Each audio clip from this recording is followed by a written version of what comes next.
Yo, what's going on, everybody? Appreciate you guys coming in and joining us today. Welcome to the lunch break, episode 1, Hardcore Sports, where we're going to bring down all the info and, talk about the NFL for you guys. We got some special guests with us, so hope you enjoy.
Yo, what's going on, everybody? Welcome to the show. Appreciate each and every one of you being here. Thank you so much for Mitch joining us and Adam. We should have a couple other people joining us here in a little while. How you all doing tonight? I'm doing good, man. I'm doing good. Ready to talk some football and doing behind-the-scenes stuff for the network. So I'll be working and talking at the same time. I'm doing well. How are you two, gentlemen? I'm doing good, Adam. How about you, bud? You doing all right? You having a good Wednesday? Wednesday's going so far, so good today, man. Thanks for asking. How about you? It's no problem. Just chilling, man. Kids outside playing, so just enjoying my day. Yo, what's going on, BLSG? Appreciate you, sir. Thank you so much for being here. Always first in here all the time, and damn near everyone's chat. So shout out to BLSG. What's good, my guy? Let's talk some football. Yes, sir. Fly Eagles, fly. Blue City, what's going on, brother? How you doing, man? Appreciate you for being here. He said, let's talk about some football, basketball, baseball, hockey, and soccer. Well, soccer's a little out of my league, but y'all. Soccer's out of my league, too. Basketball, I got covered. So. Sorry, man. Not a soccer guy. Only guy I know in soccer, and it's only because how famous he got was Beckham. That was it. Really? Yeah. Not even Pele, not even Messi, Ronaldo. All foreign to me, bro. Have no idea what you just said. I do not watch soccer. I've never been into soccer. That's what the rest of the U.S. That's why I do not talk about it. That is why I don't speak on it, because, hey, you can't speak on something you don't know, and I do not know shit about soccer. Yeah. Oh, happy people. Hey, Jeff, what's good, brother? What's good, man? Just got off the phone with a couple of people and was premiering a video, so I was just pretty busy the past 20 minutes. What's going on, Adam? Yeah, let's also talk about the USFL being successful and coming back for a second year. And let's also talk about the XFL having a comeback in 2023. Yeah, no, man, listen, the USFL, I didn't watch much, but I watched a little bit. And from what I saw, I liked. It's different in a little bit ways, but, I liked it. And we'll see what year 2 brings. But I liked having football over football break. That is one thing I really did like about it. How about you guys? It was okay. I thought it was okay for what it was. I mean, some of the rules were very. It was very convoluted. Some of the stuff there. I mean, I did enjoy some of the new little aspects they were throwing in there, and of course, more football was good. But at the same time, I think they need a lot to work on. And one of the things, especially, they need to get more locations for the USFL. They can't just solely have it in one place. Fly bear. I like that. Yo, Gio, what is good, my guy? Appreciate you, sir, for stopping through. Good to see you back, man. I hope everything's okay. Love you, brother, and I hope you're doing good. Thank you, everybody, for coming by the stream today. If you haven't already, please like and subscribe to all 4 of these content creators up here and to the Hardcore Sports Network. Hope everybody's enjoying their Hump Day Wednesday. Oh, God. What's good, Olivia? Yeah, I know. I mean, the USFL is good for what it is. I hope the XFL and the NFL can merge and make an actual minor league so we can actually get some of these players that we like to develop, and then we don't have to send them off and they go develop with another team, you know? Well, that's the Eagles. That's what the Eagles do sometimes. Yo, what's going on, Olivia? Hey, what's up? I'll check this out when I get home. Keep up the great work. Thank you. You too. I want to see this. This comment that by Blue City, I don't know what to believe with this, because first it's saying PJ Tucker is going to the Sixers. It's like he's going to sign with them. Now they're saying that the Heat offered him a 3-year, I think $25 million deal last night to try to bring him back. So I don't know what's going on with this. It's the same thing with Jalen Brunson with the Mavs and the Knicks. I mean, I don't know what to expect with this. I think Brunson, if he's smart, I'd rather stay in Dallas where you have at least Doncic there to play with, rather than go to the Knicks where you will get eaten up and you get chewed up and spitting out in that New York City crowd and that Madison Square Garden arena if you just don't perform well. And he'll have to be the guy there. Whereas if in Dallas, he'll be number 2 or number 3 at least. So there's actually rumor going around that Dallas might even get Brogdon. So if they get Brogdon, who I think is better than Jalen Brunson, that's a plus in my book. Like, as far as I know, BLSG, as far as I know, we're a go for tonight. And there's been rumors that the Knicks might be trying to trade for Dejounte Murray as well from the Spurs. So they're not just trying to get Brunson, they're trying to get Murray as well and try to have a core of Barrett, Murray, and Brunson in New York. So, I mean, if you can make it happen. At least I'm not the only guy, Mitch. I don't feel as bad. My dad's a huge fan of soccer. My dad watches soccer every day. There's more than just me. See, I'm not weird. No, you're not. My dad watches soccer every day. So I talk about it with him every single day. I just can't watch it. How'd your dad become a soccer fan? He's just been a soccer fan all throughout his life. Like, he played him when he was a kid and everything. I just can't find anything fascinating about a bunch of grown men kicking a ball. I can't. Soccer is great to play, but it's not that great to watch. You have to be a hardcore soccer. Exactly. I love playing soccer, but I don't like watching it. No, dude. Like, when we played in gym class and shit, like, I was always competitive. What up, Dante? You know what I mean? Like, always competitive. But whenever I would sit there and watch it, though, it's almost, and listen, I don't give soccer any more grief than I give baseball. There are times when I watch baseball and I lose my fucking mind. I'm like, why is this taking so damn long? It's so long. Like, so, you know, golf is kind of the same way at times. My parents raised me to watch golf. What's up, Coles? I can watch it. What's up, Cole? So it's no hate on soccer. There's a lot of sports out there that are boring to watch but fun to play. What about tennis or golf? I can watch both. I love playing golf, but I hate watching it. But tennis, dude, you don't want to see this white boy play tennis. Oh, God. No.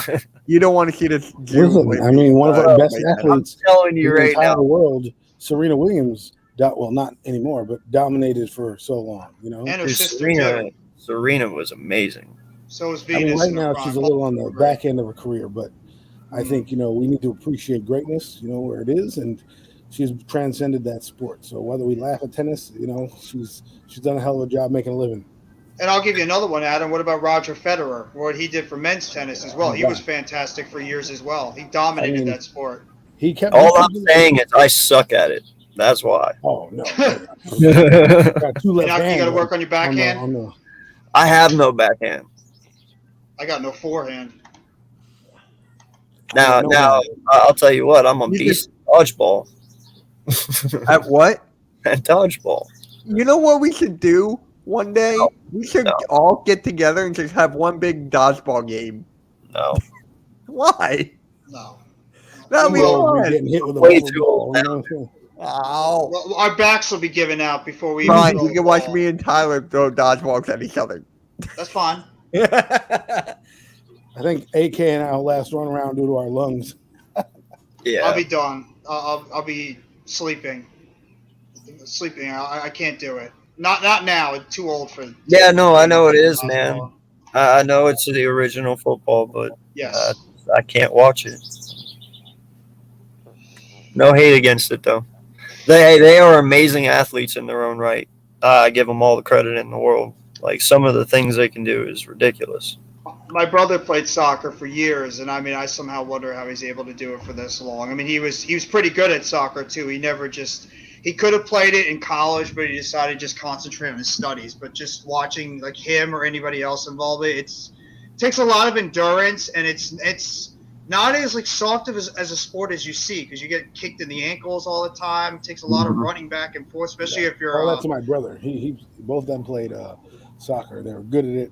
Both of them got scholarships to whatever school they wanted to, and they were tough as nails when it came to playing. My brother was a defenseman, actually beat somebody up after the game because they hit him in the knee dirty. So he took him out. He said, "I'll meet you outside in the parking lot." So I mean, no, it is a dirty sport. I ain't gonna lie. It is. They get gruesome out there. It's fun though. Yeah, it's fun to play pickup soccer game at times. Yeah, no, like I said, I give them all the credit in the world because they are actually great athletes in their own right. I'd like to go to a Manchester United game just for the culture itself. You know how we are with football. They're as rabid as we are as fans for football as they are soccer. So exactly. Well, bro, I ain't gonna lie. Look who it is. I would love to go. I'm at work, man. The connection was crazy.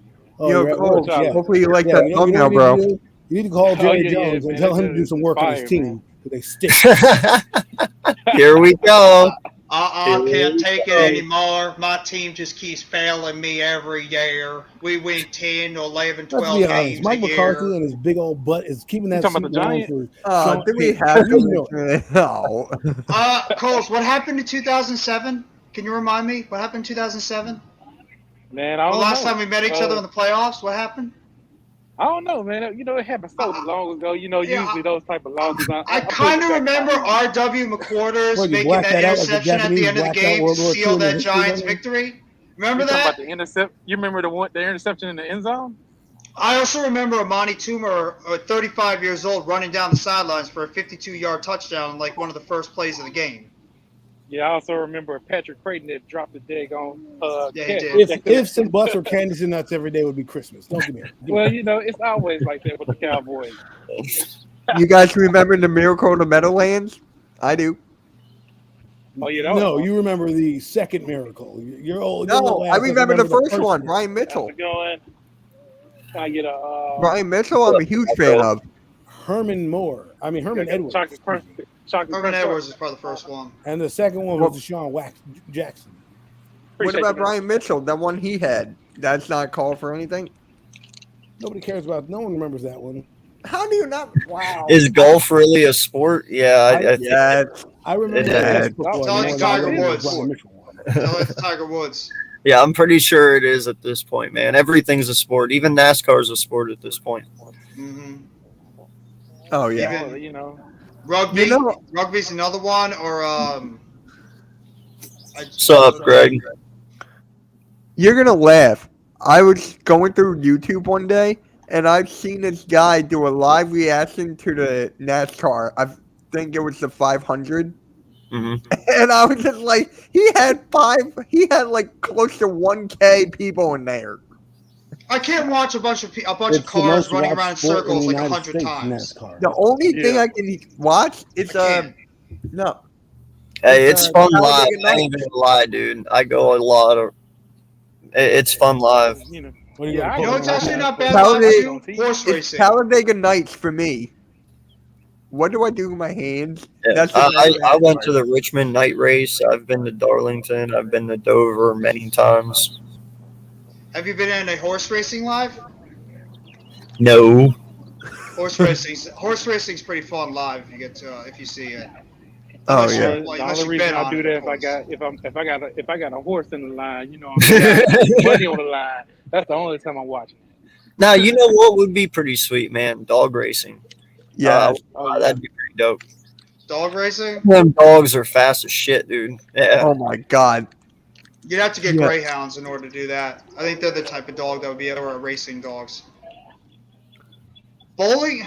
Yeah, he's saying he wants to go to the event, not have. Yeah, I I'm could see thinking bowling. like an actual real one. That'd be dope. I can see bowling. What about bowling? Someone's asked bowling, right? I can watch bowling live. That's I ain't fine. going there, bro. I'm gonna hit you on the chat, man. I can watch Chris Alright, Paul calls. bowl. All right, so oh, he left. Yeah. Who? He's at work right now, so that's probably Gotcha. why. Man, Uh, screw the damn second up, game against the Eagles in 2010. Screw that. Get y'all ready with that game. How you doing, Biggest Coach? nightmare I've ever seen. What's going on, Coach? What's going on, y'all? How y'all doing today? Doing good. I'm How you doing? good. Doing I'm doing great. good. Sub up to Coach Dante if you haven't already. He's going to be broadcasting the New York Mets versus the Houston Astros later on. And I know the Houston Astros kicked the Mets' ass yesterday, which was not fun. Thanks, Carlos Carrasco. Hey, Thanks, Carlos. Hey, we lost to the Braves. We lost hey, to the you, Braves. hey, when you said, Jeff, what you said about Jeff McNeil, he didn't even make a damn difference yesterday. He didn't make. I don't know if he's healthy. I don't know if he's still dealing with that hamstring injury. But that Mets offense right now, besides Pete Alonso and Francisco Lindor, my God, they need hitters. They need some type of other impact bat added to that lineup right now because they're struggling. Carlos Carrasco just not the same pitcher he once was in Cleveland. His velocity just dropped interiorly. He's been hurt a lot too. Yeah. Their whole pitch. The Mets need DeGrom and Scherzer back ASAP. Yeah. They need them back. Yep. Bassett hasn't been that great this year. He's struggled a lot recently. Tawan Walker has been probably their best pitcher so far. Carrasco's been up and down. McGill's now out until August, mid-August now with a shoulder injury. And then Peterson, you're going to get what you can get for him. They need DeGrom and Scherzer back in that rotation ASAP, or it's going to be tough for this team going forward. Yeah. It's bad right now. I mean, there's still 19 games above 500, so they're still treading water. But the Braves are on their knee, they're nipping at their heels around. They're like nip, right on them because the Mets they're struggling in all aspects at times in that lineup. The pitching staff, the bullpen's still been very rocky. So I think they're going to have to make some additions or even try to call up some guys from the minor league soon. I mean, because they need a couple of hitters. I wouldn't be surprised if they call up that kid Vientos or even a Beatty, even maybe the catcher Francisco Alvarez soon because they need some help right now in that lineup. And they need to make a trade or two for at least some bullpen help. The Astros are good, though. The Astros are good. They are a damn good baseball team overall. I thought they collapsed once they lost Correa, once they lost Cole, and all these other guys. I did not think they'd still be this good, but they just got the heart of a champion. We don't. I knew we was gonna still be the same team. We lost George Springer. That would told me we can be the same team because we still. You don't be scared to lose George Springer or Carlos Correa if you don't got guys that really are coming up in your farm system. We don't go out and create. Kyle Tucker. Yep, Kyle Tucker, Yordan Alvarez. We had Jeremy Pena coming up. Jeremy Pena, who's been really, really good. We just got Jake Myers back from off injury. He hurt his shoulder in the divisional round series against the White Sox. So unless you got some guys that's coming up and that you feel good about, you don't let George Springer or Carlos Correa walk. You don't feel that confident letting them walk in. The Astros still are. I told everybody they still going to be fine. They still going to be fine without those two guys. Plus, they got a great leader in Altuve as well, who's pretty much leading that He's squad. the best player on our team. Altuve is the best player on our team. He's the leader and the heart and soul of our team. He's the best player. Altuve's terrific. He's been a terrific player for a long time. I mean, I know he's going to get flack for what happened against the Yankees during that whole scandal that went on. He was one of the proponents of part of it, but Altuve has been a terrific player for a very long time, so I can't ever get on him for that. And the Astros, they're that type of team that is just going to – it's like the thorn in the side of the Yankees and the Mets. Like they just do everything They just do it all right for some reason. They just know how to get the key hits, make the key pitches. I don't really know much about their pitching staff. I don't know anybody really in that pitching staff besides Verlander and I guess Keuchel. I mean, so they're just getting the job done, and you got to give a lot of credit to the Astros, their manager. You just got to give them a lot of credit for this. You know the dude that pitched a no-hitter against the Yankees? That basically pitched no-hitters? Yes. No-hitter? He's a bullpen guy. He's not even a starter. He's a really, the only reason he started because of Odorizzi. Odorizzi is hurt, and Lance McCullers still hurt. But he's rehabbing, though. That's the only reason he started. East Coast, you want to talk football? So who's going to be a better team this year? Your Jaguars or Dante's Texans? I'd love to see those little face-to-face matchups between you guys while you guys talking trash to each other in some of those AFC matchups. He already told you to Allison when he predicted the sketch. He don't have faith in his own chat. Oh. He say, hey, the ECG say the people are more interested in jumping in the pool than watching the game, basically.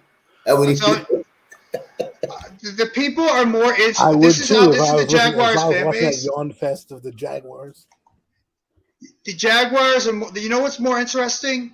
AEW right now is more interesting than the Jaguars. Tony Khan might as well be putting more interest in his wrestling product than his football team because right now nobody gives a crap about that football team. It's just a matter of time. I'm going live eventually move. Yo, Jeff, I'm going live for that tonight if you want to join for Blood and Guts. AEW? Yeah. Oh, tonight's Blood and Guts? Yeah. If you want to join. Maybe I'll hop on for a little bit. Mac's doing it too with you tonight, right? Or no? Yeah, I think Mac is on there. It's you and a supporter of mine is going to hop on as well. Maybe I'll hop on a little bit. I mean, I don't know anything that's going on with AEW, so I'll just sit there and pretend I know what the hell I'm talking about. Yeah, well, Saturday night, bro, Money in the Bank. We got that, and we got the UFC going on the network at the same time. So it's going to be a big night for the network. Whew, that's going to be fun. And doing a free agency tomorrow. This is going to be nice. He's right. ECG is absolutely right. They are. They're more interested in their wrestling program, AEW, than they are in their own football team because the Jaguars are more interested right now in going to England and all these other places than they are trying to build a fan base over there in Jacksonville when they have a young quarterback and a pretty decent young defense over there. That just shows how much Shad and Tony Khan give a damn about their own football franchise. It's kind of sad, but alas, what can you do? I mean, AEW just got Cesaro or Claudio. That was a big signing for them. Yeah, I like Cesaro. I know the people are gonna be like, why the hell are these people talking about wrestling fit right now? This is a football podcast, but I like Cesaro. I've always thought he was a. Are they really? Wait, are they really doing that? What? A Jaguar shopping mall? No, they're not. They're gonna have more apparel and more. Come on, man! Don't you want to go to wear. Jaguar shopping mall? Oh, absolutely! Come on, people are gonna be Leopard raiding print for those everybody. shopping malls. Jaguar print for everyone. Oh, come on! I heard one. I mean, who wouldn't? Come on! It's the Jaguars. It's America's team. He said Joe Exotic while you're at it. I agree with East Coast here. It is stupid. They're trying to do anything to try to get some interest. Right, I do. I think I picked the Texans to be a better team than the Jaguars because I just like that young defense. I think their defense has got some good pieces over there on that team. And if Davis Mills can take that jump in his second season as a quarterback, don't sleep on that guy. He was 5-star recruit. I like him. I tell people all the time. Hey, I tell people all the time. I had Davis Mills and let me see. Hold on. I have him number 20 on my top 32 list because I had him number 20 on my top 32 list. But like I say, with the offensive line we had last year and the running game, which was 28th in the National Football League, and we had one of the worst offensive lines statistically coming into the season. We had the worst receiving core last year, and all that Davis Mills had to go through and work with, and just David Culley just being a 1-year wonder coach, not knowing what he's doing out there, and as far as his mishandling with the players. Davis Mills had a good goddamn football season. The man had by down there 4 300-yard games already. If you add that in 11 games he played, including the game he played against the Patriots, where he outplayed Matt Jones, you can argue that's a better season than Matt Jones. That's a better statistical season. The stats may not be better because, of course, Matt Jones was in a better system. He played more games.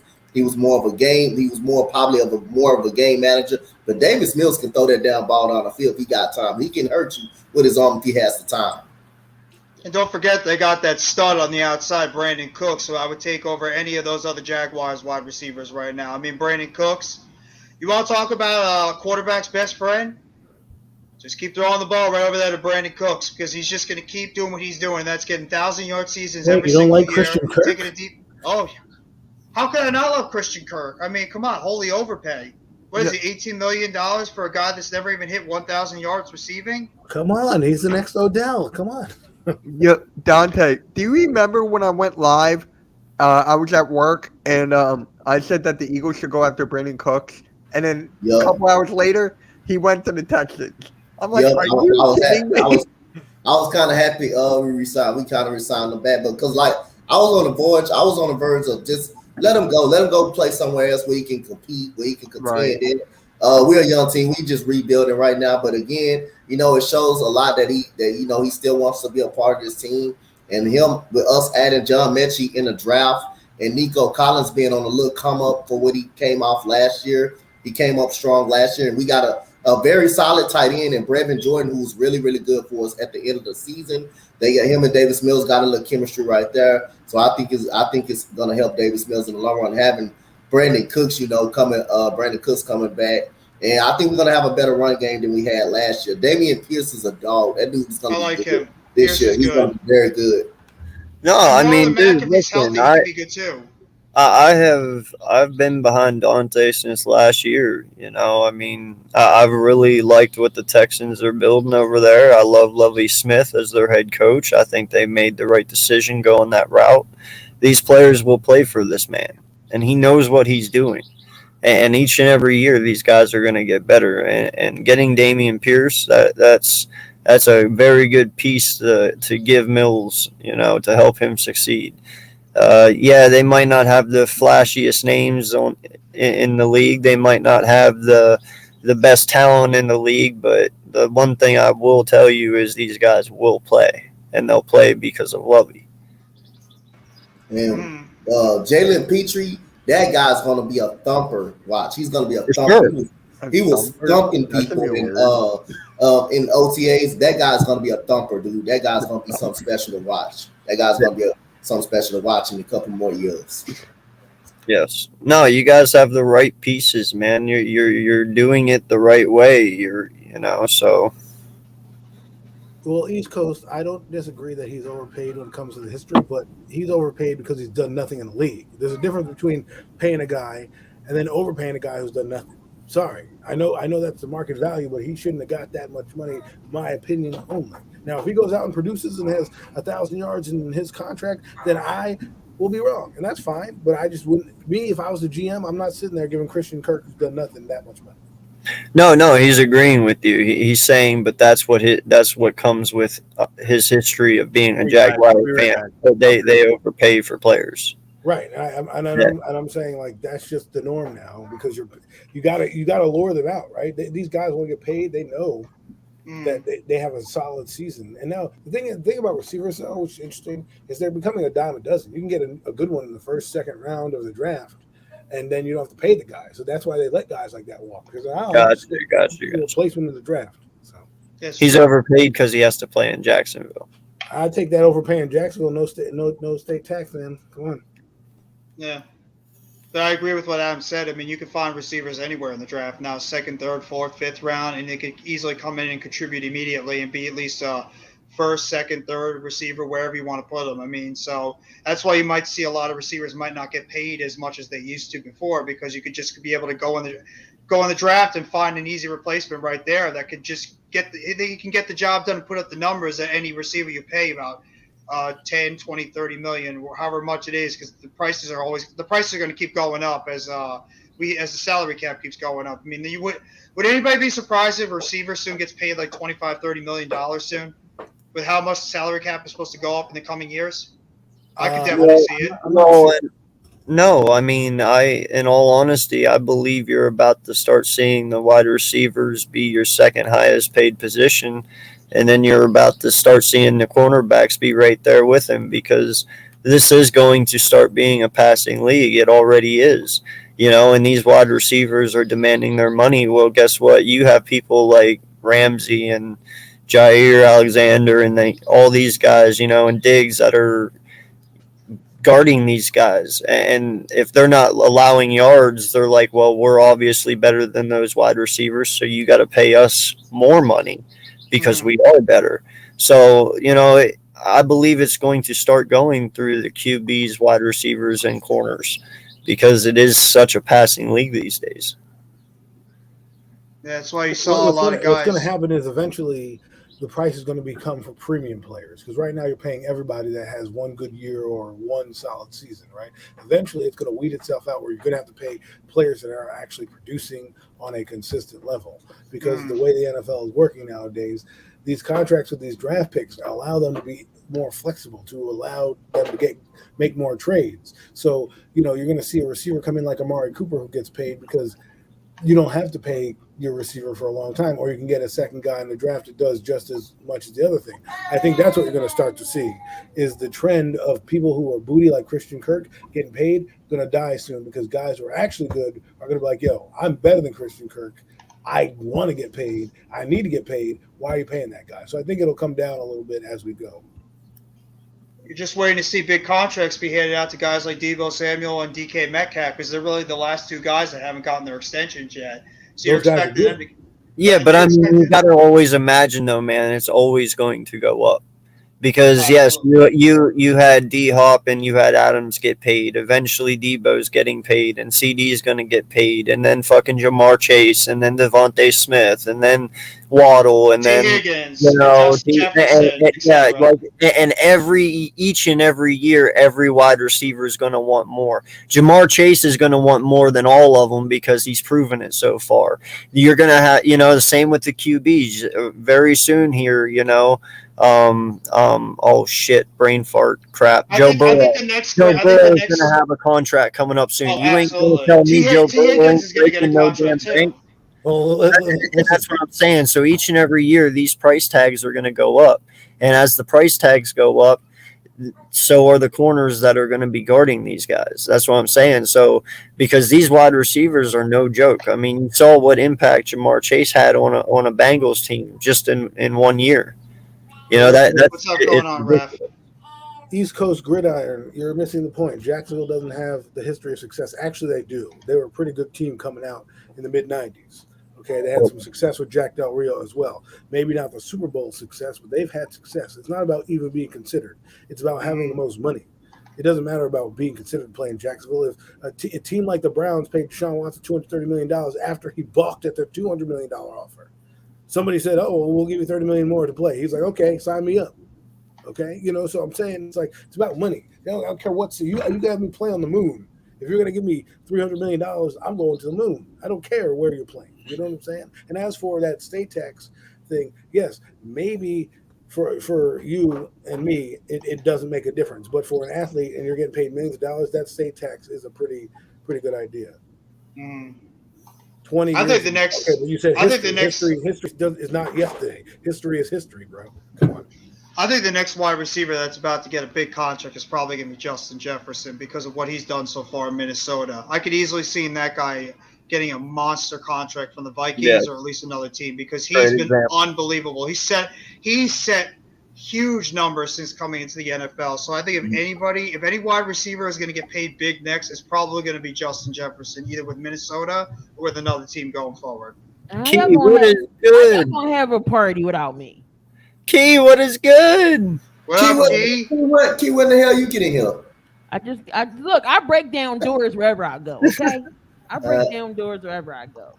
But I'm only camped down because my ass is working still.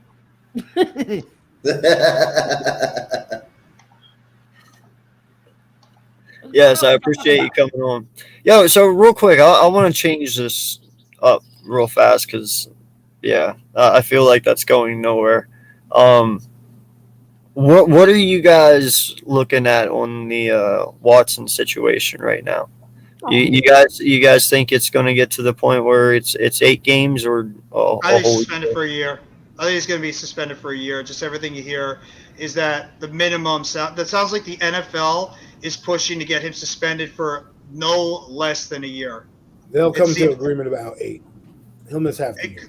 I could see it, but I think it's going to be a full year. That it's going to be. The NFLPA is not going to let him do that because he wasn't indicted on any crimes or arrested.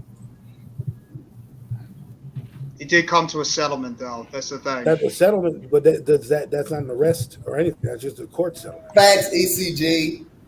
Facts. We've been around less, and we have more success than Jacksonville. That's true. That is true. Jacksonville has a history. They've been around for years. I mean, they've had their ups, they've had their downs, but Jacksonville did make 2 AFC Championship games. Oh, it looks like we got botted. Oh well. Cool. No, like how do you feel about that? Huh? How do you feel about the whole To be honest, out of our respect, I'm not going to even answer the question because I'm tired of talking about Deshaun Watson and the Texans and off the field stuff. I'm ready to talk about some on the field stuff. I'm tired of hearing about Deshaun Watson, this, Deshaun Watson, that, off the field. It's just mind-boggling. He's not on the Texans no more. The Texans may, get disciplined for, if it does come back, that they know what he's doing. They know where you have that quarterback, you have Deshaun Watson around, and you do not know what he's really doing. I feel like the Texans may got some fault on that as well. But like I said, he's not even a Texan no more. It's just getting mind-boggling for me to study talking about him, and he's not even on the damn Texans no more. So yeah, I just leave it at that point. Okay. I don't blame you. I don't think any Texas fan or anybody else wants to hear this anymore. Just at this point, try to come to some type of resolution. However many games it is, let him serve his games and then go from there. Yeah. You just got to see how the NFL is going to. You got to think about how the NFL and the fans are going to react to it too, because there's a lot of female fans that are part of the NFL, and depending on what his suspension is like, it might have a lot to do with how that part of the fan base reacts. Like, you have to think about that, because if he gets I am thinking about that. Because if he gets 8 games, you might hear an uproar from those people thinking that he should get a lot longer because of what happened. But the NFLPA is not going to stand for it when Greg Hardy still played a season. He wasn't banned until the next year. Ezekiel Elliott still got 6 games. Okay? You know what I mean?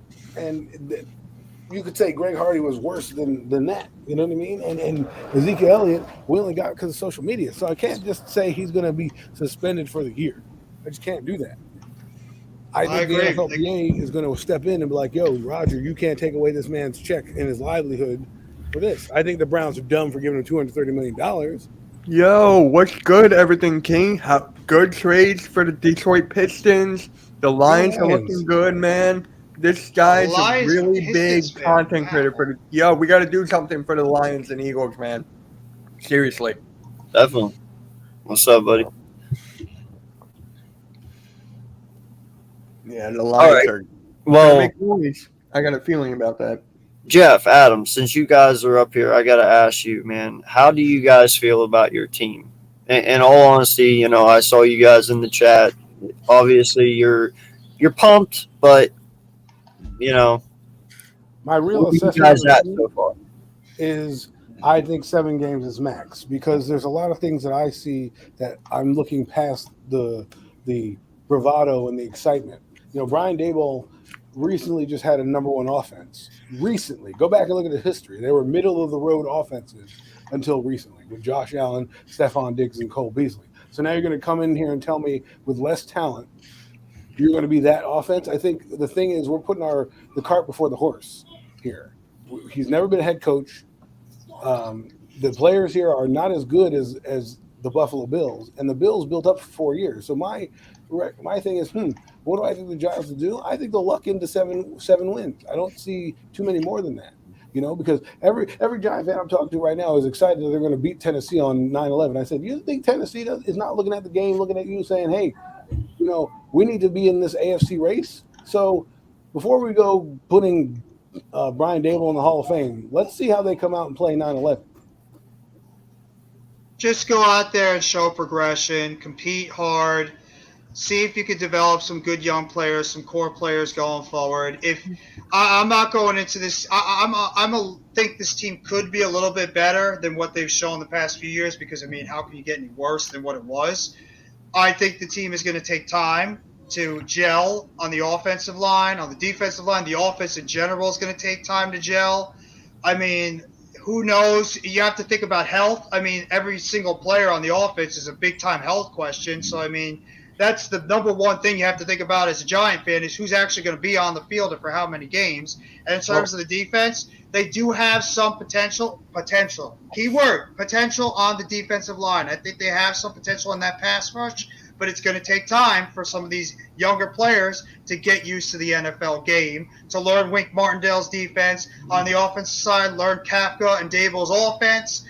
If you can sneak into 7, 8, maybe even 9 wins if things break right, what Giant fan will not take that after what we have watched? But okay, so I'm a counter that with this. Okay, so we win 9 games next year. Then we play a harder schedule with less talent because all them guys are walking in year 2. So now we have less talent, a harder schedule, and now I have fool's gold in front of me because here we are, 9 wins, we're going to the playoffs, we're going to the NFC East, and next thing you know, we fall flat in our face because we aren't ready to be built. Don't worry about winning 9 games. Worry about building the foundation. We'll build the house later. Yeah, but Adam, I could counter with that one. The Giants are actually going to have money to play with in the offseason, so they can be able to improve this roster going forward. Yes, they are. They're going to have a ton of money going into next season. You have to sign all those players. You ain't going to have all that money. Which player? Well, it depends on what players you want to bring back. It all depends on what type of players you want to bring back and what free agents are going to be there available. You want to and draft picks too. Free agent wise, that's not how you build a roster. No, I'm not saying sign all these players in free agency. I'm saying you get to pick and choose what players actually fit your system instead of being stuck with players that you don't really want, but you can't really get rid of because of the salary cap.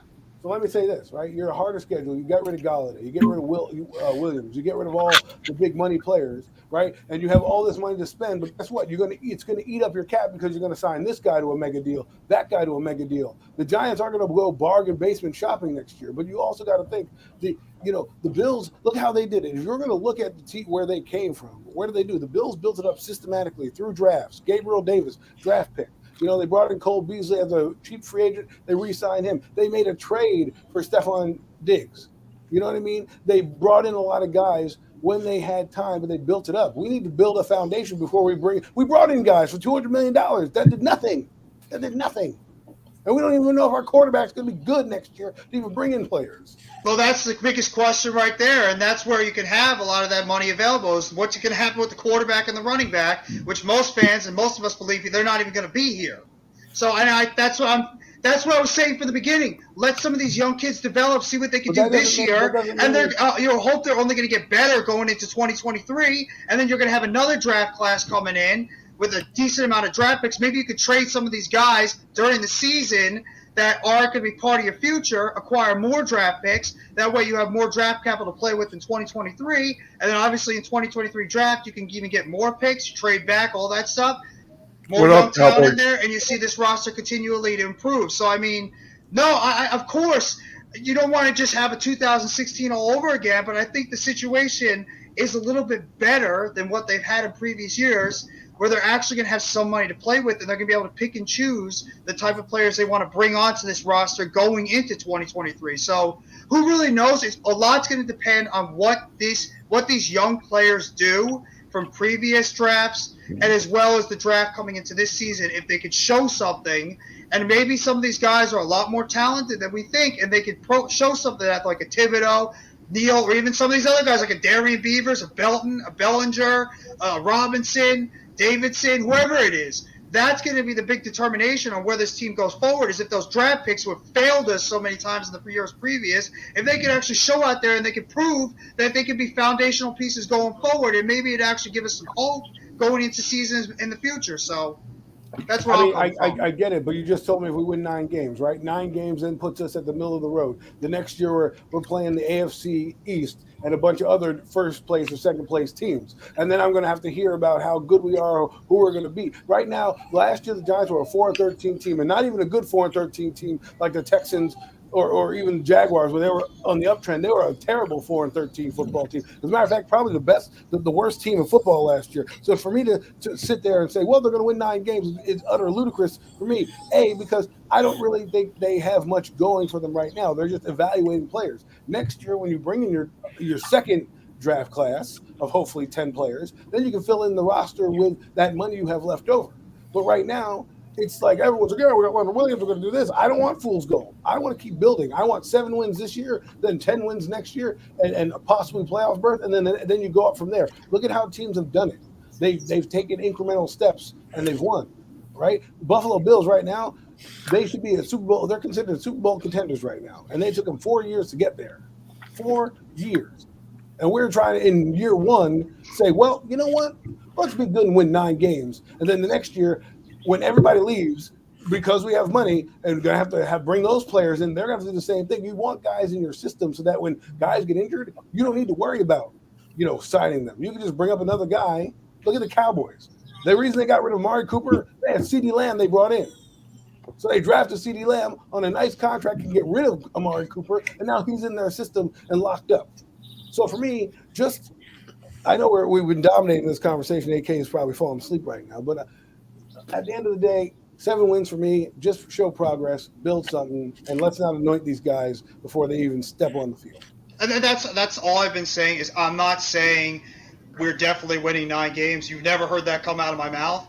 I'm just saying I don't care what other Giants fans think. If they want to go into the season with a ton of optimism and think that we're going to win 10, 11 games, so be it. That's fine. I appreciate your optimism. I'm tired of giving false hope. I've seen many years where I've said the Giants are going to be a better team, they're going to win a lot more games, and then it ends up falling right on our face. I'm just going into this season, as a Giant fan, I'm going into the season with just hoping to see an improved product, young players develop, progression, competitive games. If we lose, oh well. If we're playing competitive football throughout the whole season and we don't have to watch this herky-jerky stuff that we had to see last year, where we're seeing the team do second and third down quarterback sneaks. I just want to see progression. That's it. If we win 7 games, awesome. If we somehow sneak into 8, 9 games because of the NFL and who the hell knows what's happened, the NFL is one of the most unpredictable leagues out of any sport there is. So maybe somehow we sneak into 7, 8, 9 wins. If that happens, awesome. That is better than any Giant fan could have ever asked for. But in terms of my personal expectations, I'm going for at least 7 wins as well. I like to think 7, 8 wins, get around 500. If that happens, what Giant fan would not be happy after the crap football we've had to watch for the past 5 years? Just show us progression, show us competitive football, show us a foundation that you're building, and that gives us Giants fans hope going into the future when this team hopefully can show us something in terms of the future of a better team going forward, competent coaching, a competent front office, because that's all we ask for as a Giants fan base. Show us competence, for this franchise has been incredibly incompetent for the past 10 years. That's all I'm asking for as a Giants fan. That's fair enough. Kate. What was the question? My question for you is, I want you to talk about the Eagles a little bit and tell me what you feel about this team and just your expectations a little bit. Oh, yeah, I can do that. I can definitely do that. All right, so I predicted that the Eagles would go 12-5. I'm not one of these Eagles fans who saying we're winning 17 games. Where? How, Sway? Where are we pulling 17 games out of our ass? That is impossible. The only way we can possibly win 17 games if we have a superstar team. When I say we have superstars on the offensive lines, like superstars, like the big names. I'm not saying our team is superstars. That's the only way I see we winning 17-0. But that's not going to happen. So 12-5 is reasonable for me. I feel like we're going to, as much as it sucks, I picked one of those losses being the Commanders. And here's why. Not the one when Carson Wentz comes back to Philly. We're going to win that one. The one when they're away, I predicted they're going to lose that game. I think that was their first loss that I had on my list. We're going to surprise people. We're going to beat Green Bay. That was my upset. We're going to lose to the Colts. I picked the Titans. We're going to win. Kirk Cousins might give. Minnesota might give us some work. Kirk Cousins, is he a good quarterback? He's okay. He has his moments. He do have two talented receivers. He got Justin Jefferson. He got a Thielen on the other side. He got a good running back when he's healthy. And the defense got better for them. So Minnesota's going to be a challenge. But 12-5 is what I got this team going. Secondary got beefed up a little bit. We get Tart. He's a good serviceable safety. We did get Bradbury. Sorry, Giants fans. We got Slay on the other side. I feel like the secondary is definitely going to be okay. I feel like our defensive line got beefed up. I feel like overall the Eagles addressed their holes that they needed. Thank you, God, for once, Howie, you actually did something right. You addressed the needs. I feel like they did. Will we be a contenders? Definitely. Will we go to the Super Bowl? Who the hell knows? But we gotta gel first. We gotta create some type of chemistry first. You can't go off of who the people we bringing. Oh, we going 17-0. How? They haven't played one lick of football together yet. We don't know what Nakobe Dean can do. We don't know what Jordan Davis is going to do. We don't know what these guys are going to do when they're here. So don't go off of assumption. Oh, we're going 17-0. No, we can't do that. 12-5. That's my prediction. End of story. And you feel pretty good about Hurts? Yeah, I feel good about her. Only thing I don't like right now, I see it's going on, we're going to give him 30 to 40 million next year. I feel like that's what happened with Carson Wentz. I get it. Carson was coming out that MVP season, and we gave him money. Look what happened. That next year, he played like shit. Straight facts. Played like shit. I know we had the offensive line issues, and we had 12 different combinations each week, and understand the quarterback can do that. Doug was trying to do what he can do, but Doug's not on the field. Carson Wentz is. So his mistakes and his decision-making to throw them throws in double coverage to where are you throwing at, Carson? Nobody was there. You played for the other team. No. So I feel like we should not give Hurts no money just yet. Let him have a couple of prove-it seasons to see what he can do. And if you feel like, okay, you deserve this money, then the Eagles should give him his bread. I don't think they need to give him money yet. He still hasn't shown what he can do. Do I believe in him? Of course I do. That's my quarterback. I'm gonna ride with him until he falls off, until somebody else comes in that can do a better job. But I feel like you shouldn't give him the money just yet. Let him see what he can do. Second year with Nick Sirianni. It's a good thing because he already knows offense. He already knows. He just got to get chemistry to AJ Brown and other receivers. I think he'll be fine, but don't give him no money just yet. Please don't give him no money yet. I got a question for you guys. Hold on real fast. I'm with you on that, Key. Fool me once, shame on you. Fool me twice, shame on me. I do not want to make that same mistake twice. I'm sure if you tell Jalen, hey, we just want to make sure you earn it, he's going to do it, But I don't want to pay him premature. I don't, because we've been down that road, like you said, and I don't want to go down there again. I don't think that will happen twice, but I'd rather be safe than sorry. Right. What's up, Jeff?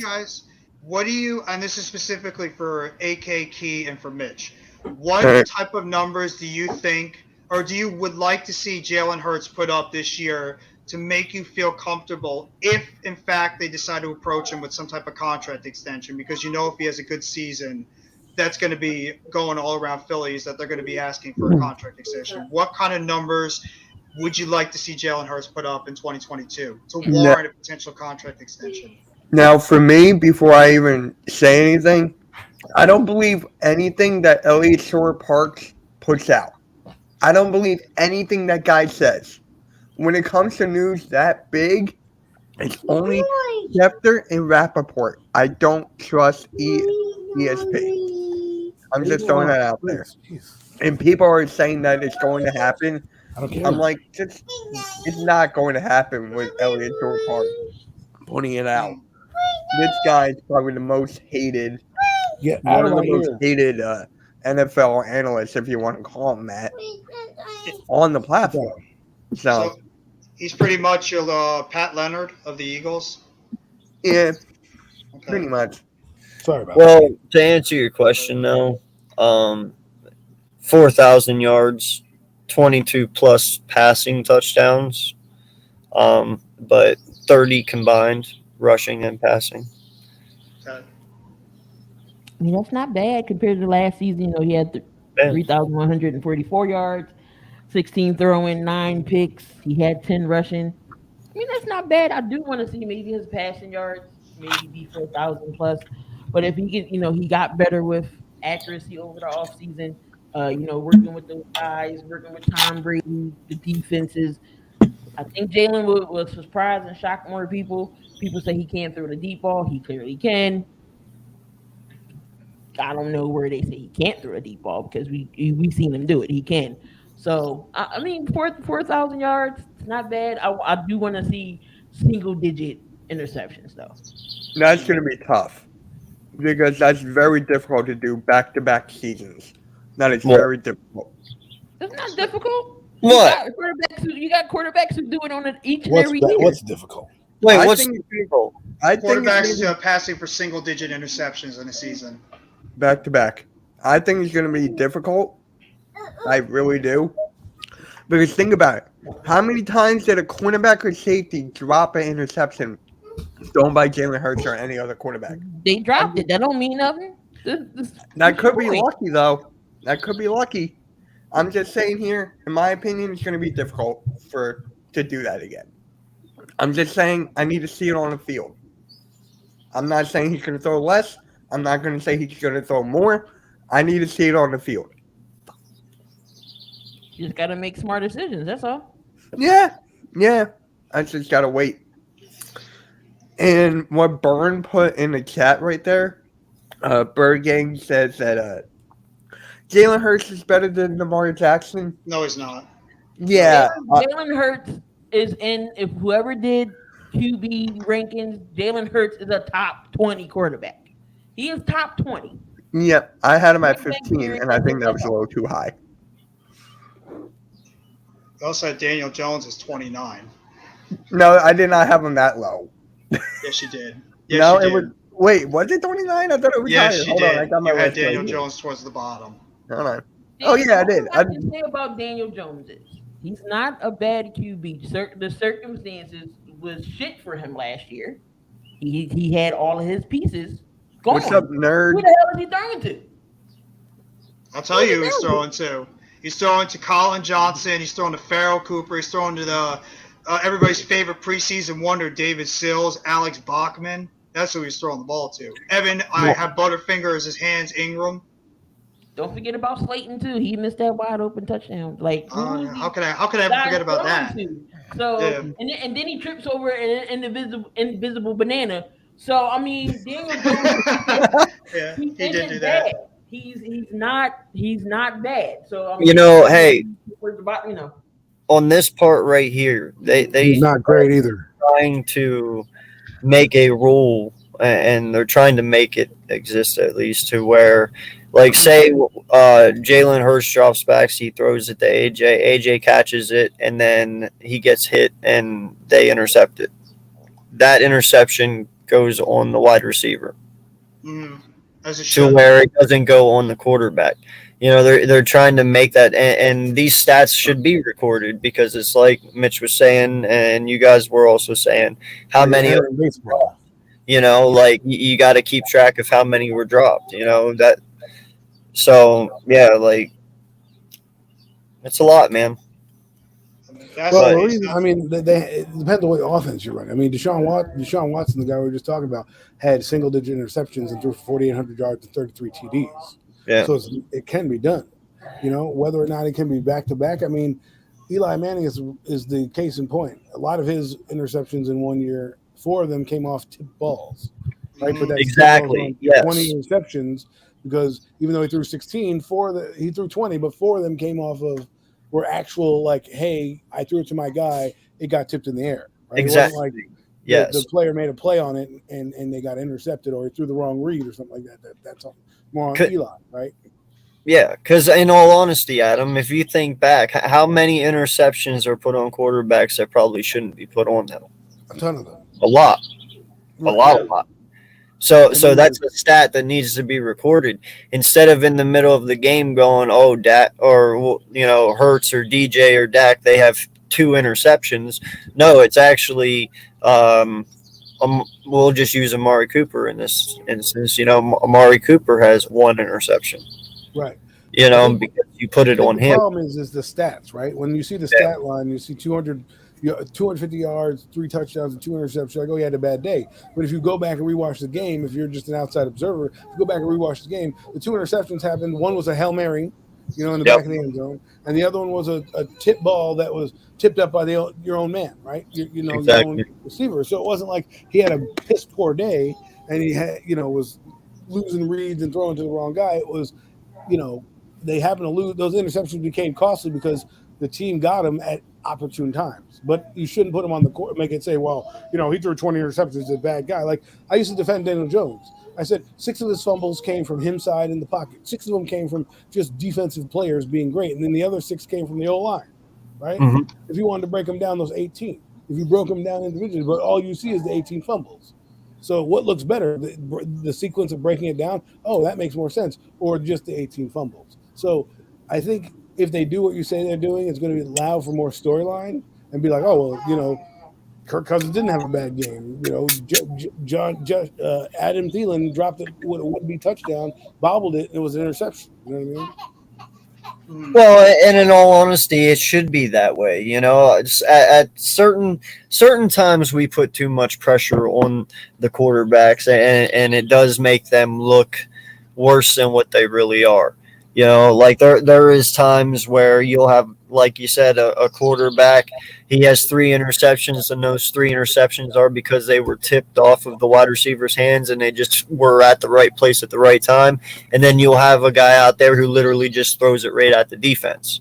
But you got to Daniel Jones. You got to figure out who those guys are, though, and that's why those stats matter, because it's like, well, who's the guys out there doing it for real, and who's the ones that are just having shit luck?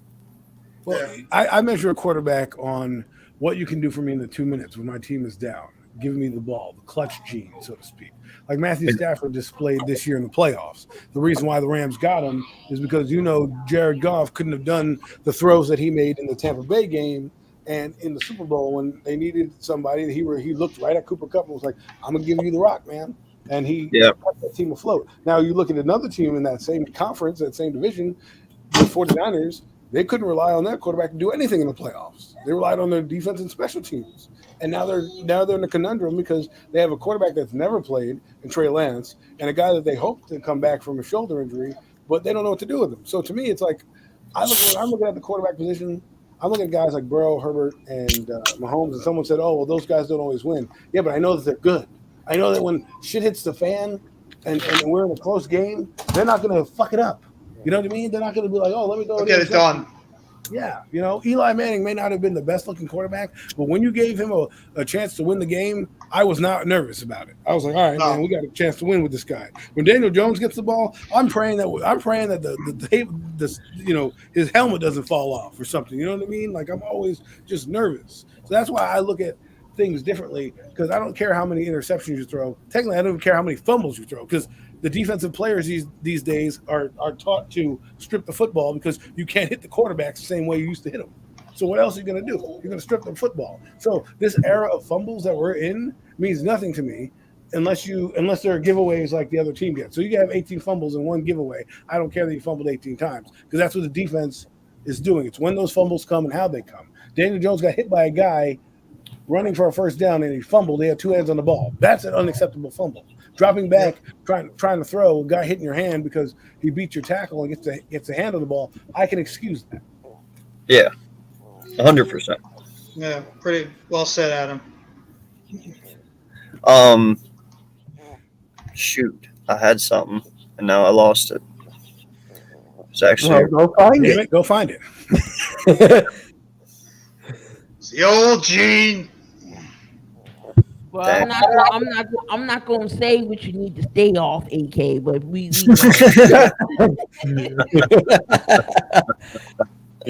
Touche. Dang. Well, Thank you, Prestige. Yeah. And I actually had a quick question for Key. Key, who's on your Mount Rushmore for the Eagles players that you have seen? Like play? boy. Okay. Because I already made mine. good, Mount Taco. Rushmore for Eagles. Yeah. You only get 4? Yeah, like for me it was Wait, Brandon Graham you is get 4 one or of them. 5? How many Four. am I picking? 4. there's Yeah, only Rush- 4 people on Mount Rushmore. Yeah, but there's so many players. Yeah. Like That's Giants not my have a lot of problem. good ones. that I have seen. I So, had to do mean, 4, and I have a lot more than 4. I know, that's what makes it fun. It's hard to do 4, but I can do 4. But who was your 4? My 4 are Daniel Jones, Dave Brown, Danny Cannell, and Kent Graham. Let's go. David Webb, honorary member. So for me, if I remember correctly, I had Brandon Graham on there. I have Grant. Okay, shut up. I'll shut up. Go ahead. That's your list. That's your list. Go ahead. I had Brian Dawkins. I had Fletcher Cox, and I had Jason Kelsey. So we going off of people we've seen, right? What, Yeah. what you're going off recent history? I mean, in the entire franchise, those are the 4 guys you thought of? Because that's in his era that he's seen. Remember, Mitch is. It doesn't matter to me. I mean, LT is not really my era. I didn't see him, but I'm putting him on the list. Like, I mean, for that I have seen. Like, I can't say Reggie White because I haven't seen that guy play. Why not? I mean, Reggie's on my Mount Rushmore Eagle. Right, I don't it doesn't care if matter I about seen him or playing, not, like, but I did LT, see him. Carson, I Banks. have followed. Leonard Marshall, I haven't seen Oh, I don't- Roosevelt Brown, but I know that Going on motherfucker there. was good. Michael Strahan. There's a lot of Giants that I never got to see that I'm putting on that list.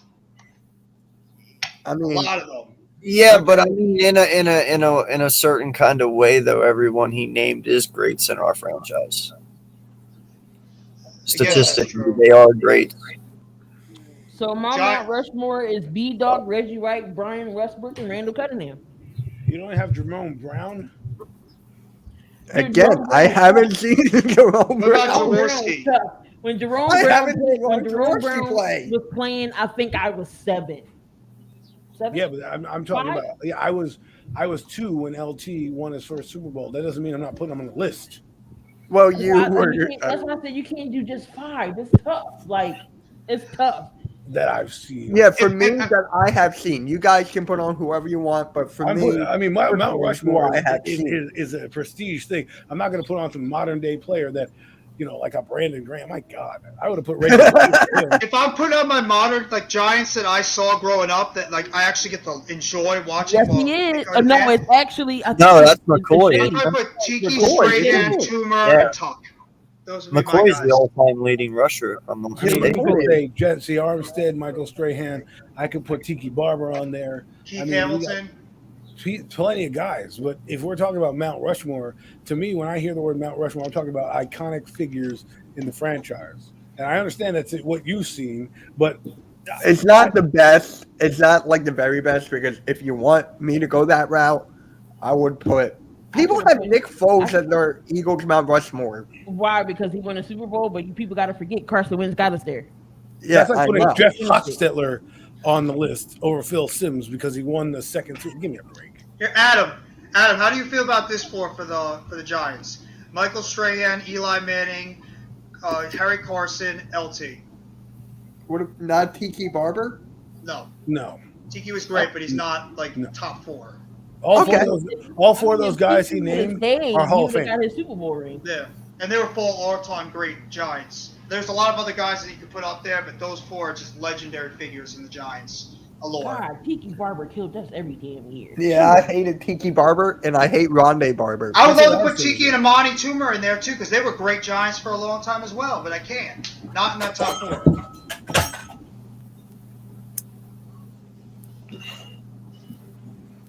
I'll even throw Tuck Strahan and Tuck Umanor and hear Paul in there too, but I can't. They're not up. They're not at that level. I mean, I can go as far as, I've never seen Harold Carmichael because that was way before my time. But is he a great Eagle? Of course, he's great. He's one of the good wide receivers the Eagles ever had. Mm-hmm.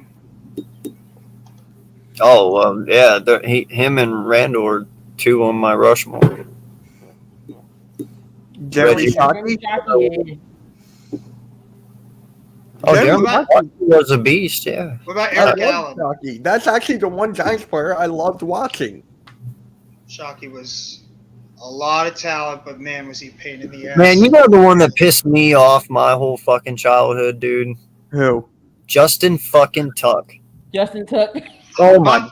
my God. Only defensive player I ever bought a jersey for. Tuck was my favorite Dude, player. he That's why I annoyed the love fuck Tuck. out of me Trey Barnett every is another single one, yeah. Trey time we Barnett. played you guys. It was just Tuck. I'm like, Okay, Tyler. Albert Hainsworth for Washington. AK, you're forgetting about that 6-sack performance in one game by Hugh Manura? OC was another one. Got tired of hearing his damn name. It was Yeah. OC, it was Strahan, and JPP. Oh And my God. Kiwanuka. Don't forget about Kiwi. He was a good player, too, for them. And pass rushers all over the place. It's like we felt spoiled at that's that why I time, said I pass didn't rushers want we you had. guys to get Thibs, dude, because I was like, that's all you fucking need is another goddamn rusher to add to that collection of edges you've had over the years. And then you guys ended up getting him. I'm like, how fucking lucky can you get? And don't sleep on Aziz, too. Aziz looks Right, really right. he looks Yeah, good. Ujulari looks pretty good. Yeah. You got a good one there. Well, that's the Giants' prestige. We've been always known as a team about defense and specifically pass rushers. That's what we need to get back to if we want to become a successful franchise again. Get back to what made us successful, and that's defense. Going after the quarterback, sacks, Mhm. hard-nosed football. Then we can become a team again if we just get back to what our identity has been. Yeah, Fred Burnett was definitely a good one too. Dude, I mean, I think we all can sit up here and say defenses win championships. Let me I mean, ask you this: who's your Mount Rushmore of the NFL? That's a That's a hell, tough that's oh Lord, That's a tough one. that's You mean tough. out of everyone? Ever? That's Yes. tough. Oh my god. Well, Oh, Tom Brady. Brady definitely is on the list. LT. You have to put LT there. Sorry, you have Aaron to put LT Donald? there. No. LT? Yes. Oh, you're LT. Okay. Lawrence Never Taylor, mind. yes, he's not, on that not list. the name. You're No. thinking of LaDainian Tomlinson. Yeah. I'm Barry Sanders. Yes, Barry Sanders. Barry Sanders, yes. Joe And Montana. what? We got to say Jerry Rice, right? Yeah, I guess you could put him on there. Yeah. Or would you put Gronk? Would you put No, Gronk? No. Gronk's over not on the there. list. Just sit Not over down. Let the adults handle this. Let go. Wow. I put Montana in there. I thought Montana was one of I the could greatest put Montana quarterbacks. in there. Over Rice, though? Brady. Quarterbacks are always going to get it over the wide Mount receivers. Rushmore needs to be broken down in the category. Bro, but Rice has That's never true. done. Rice has done something no wide receiver possibly will ever Ray get. Lewis? Ray Lewis? Okay, I can give you that one. Which one? Ray I can Lewis. give him Ray Lewis. Yeah. Peyton Manning, you could put him in there. I could. Peyton Manning deserves to be up there for the numbers for what he did in NFL. See, look how tough this is, man. So many different lists. You'd have to literally split it up and give like a Mount Rushmore. That of is every a good positional one. group. Walter Payton is a good one. Yes. Jim Brown. Good job, Tyler. You came up with a good one.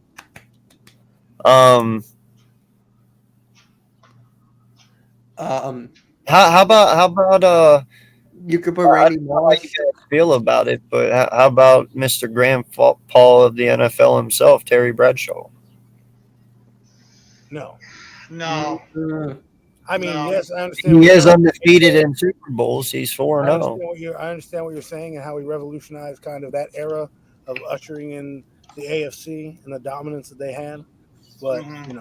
what we could do is if you wanted to is name your all-time offense and defensive players. That'll help you out. That would be That's a annoying. good one. Yeah, that's tough. Like all-time greats, Hall of Famer. Frank Gore? He's on the Niners. You can use some guys now like Donald and Gronk because they're going to go in the Hall of Fame eventually. But Tony Gonzalez? T-Gon, definitely. So how about we do this? We go by position. That way everyone can get they people in.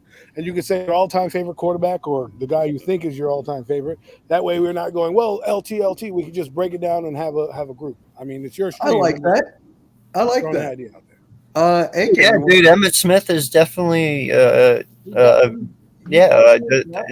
just because I'm not dumb. I'm not going to disrespect a Cowboy. I mean, listen, I have been one to say I could only imagine putting. I wish I could have put Barry Sanders in Emmitt Smith's shoes because I would have loved. I think Barry Sanders would have actually stomped the mud hole in Emmitt Smith's stats if he had. I would put Gale Sayers over him if he stayed healthy. Gale Sayers was something else. Gale Sayers, the running back, he was something else, but he had way too many injuries. Yeah, but if you gave Barry Sanders what Emmitt Smith had, dude, it game on. Oh, of course. It was over. That's what I'm saying. I think when it comes to Emmitt Smith and Barry, they played on the same times, but dude, Barry was a whole new animal, and he had no one to help him. If you would have put him on any other team, no man on earth would have touched him. No man. Like, Barry Sanders is the ultimate legend. He's everything. But that's just my opinion. Or even, like, if you want to put like, say the past 10 years. If you want to go by 10 years for, like, maybe since Mitch isn't familiar with a lot of the past names, like, you could do, like, the best players at a certain position for the past 10 years, since, like, 2010 or something, if you want to go there. You can name your all-time players for that. Yeah. Modern feel. I'll go for the players that I have seen. It's going to be a lot of modern. Yeah. No, you're right, Cowboy. You are. I my defense right now. I got my outside linebackers are LT and Derek Thomas. My defensive tackles are Aaron Donald, and I'm going to put John Randall. My middle linebacker, it's a toss-up between either using Derek Brooks as middle, but I'll put him at the weak here, Ray Lewis or Harry Carson. So I'll go with Ray Lewis just for modern-day takes, right? And then my other inside linebacker is I'll use, I'll put Mike Singletary in with him in there. So then I'm running the 3-4. So then my outside corners would be Rod Woodson, and then, Deion Sanders would be number 2.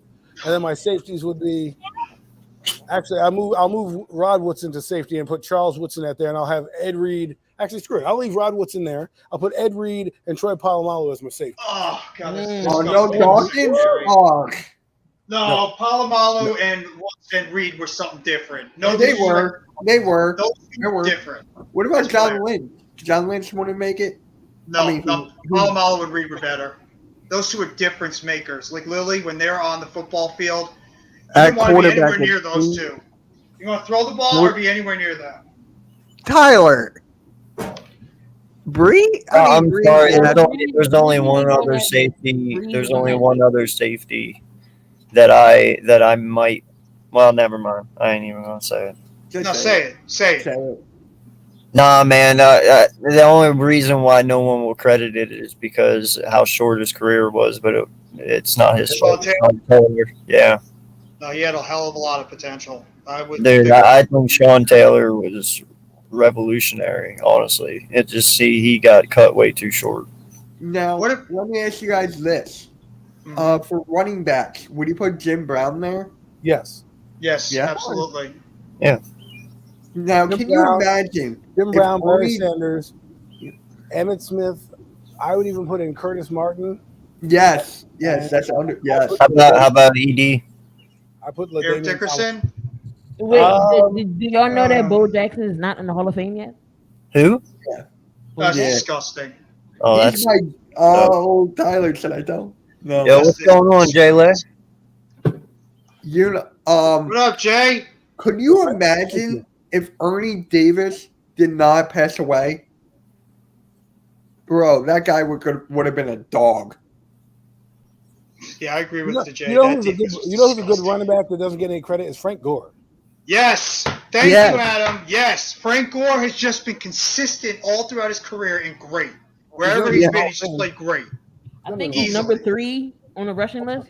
Yes. And people sleep on Curtis Martin, That dude was an animal. Curtis Martin was fantastic. for the Patriots and for the Jets. You know who That I guy also was will throw in there fantastic too, who I running didn't back. really like though, but I'll throw him in there. Marshall Faulk. He kind of Yes. I was gonna say Marshall Faulk. revolutionized the running back game in that greatest show on turf. Eddie George.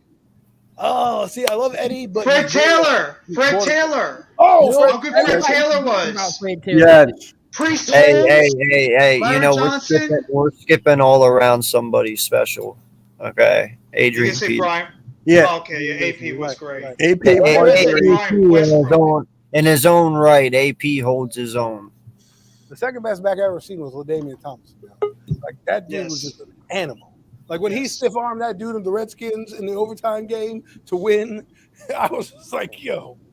Yeah.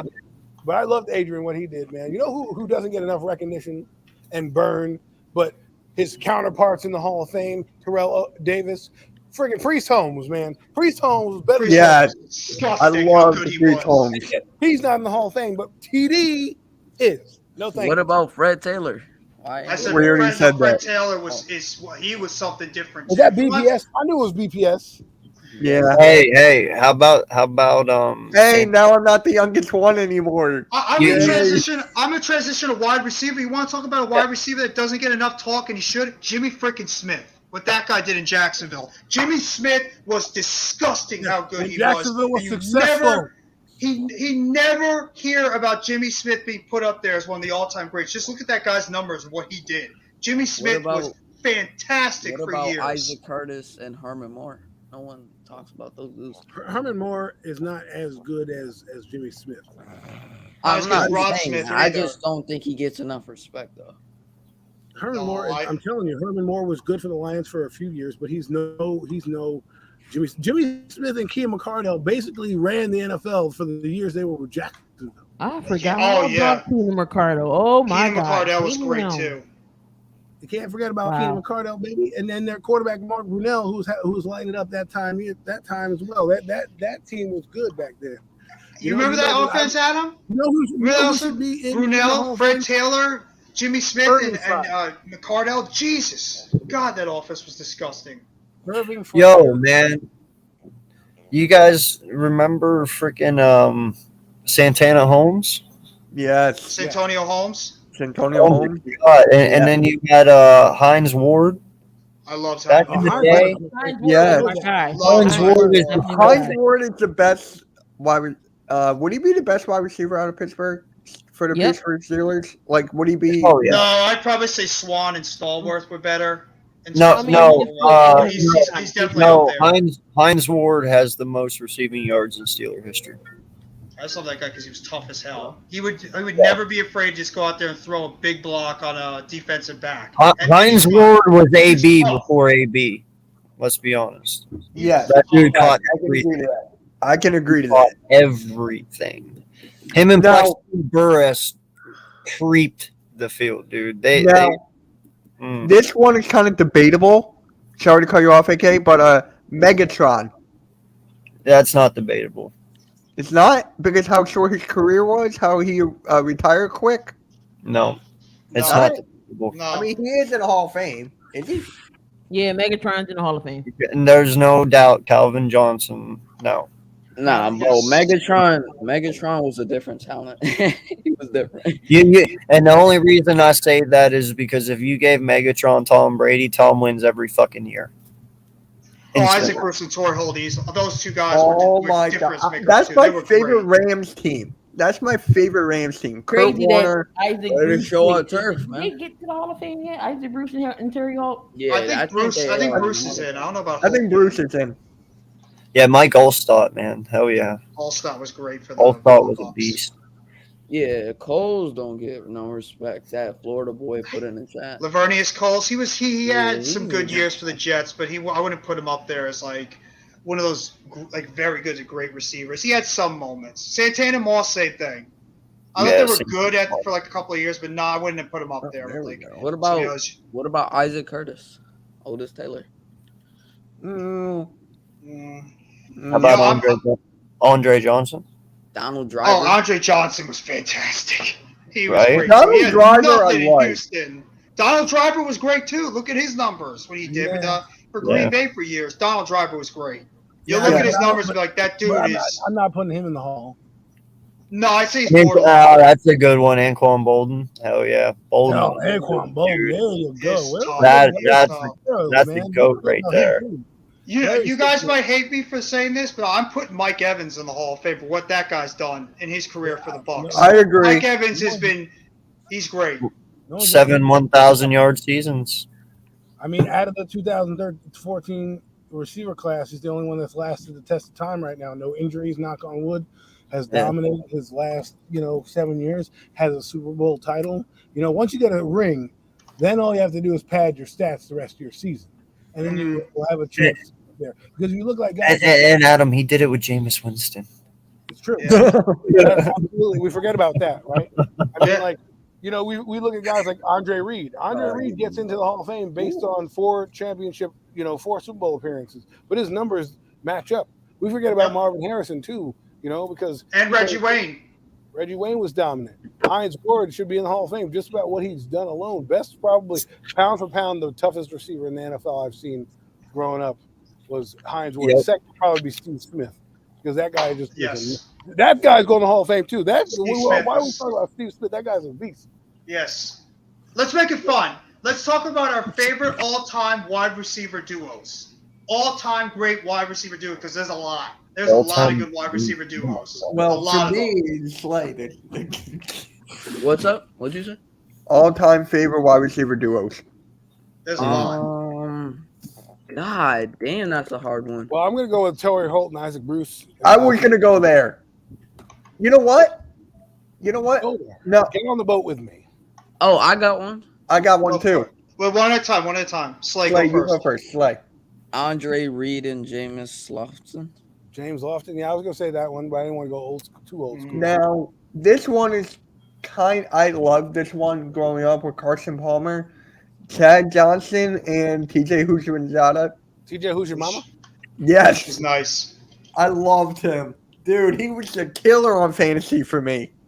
TJ Houshmandzadeh. Yep. I got one for y'all. Rod Smith and Ed McCaffrey. Yes. Broncos.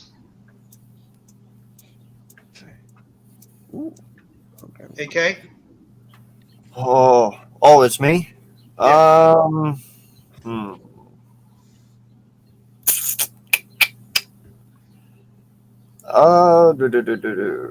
Man, that one's hard. I'm gonna say Chris Carter, Randy Moss. Mm-hmm. I'm gonna give the Packers some love too. I would even say you could go with a bunch of these guys. You could say what do you call it? Jennings and Donald Driver at one point. You could say Jordy Nelson and Jennings. You can say Cobb.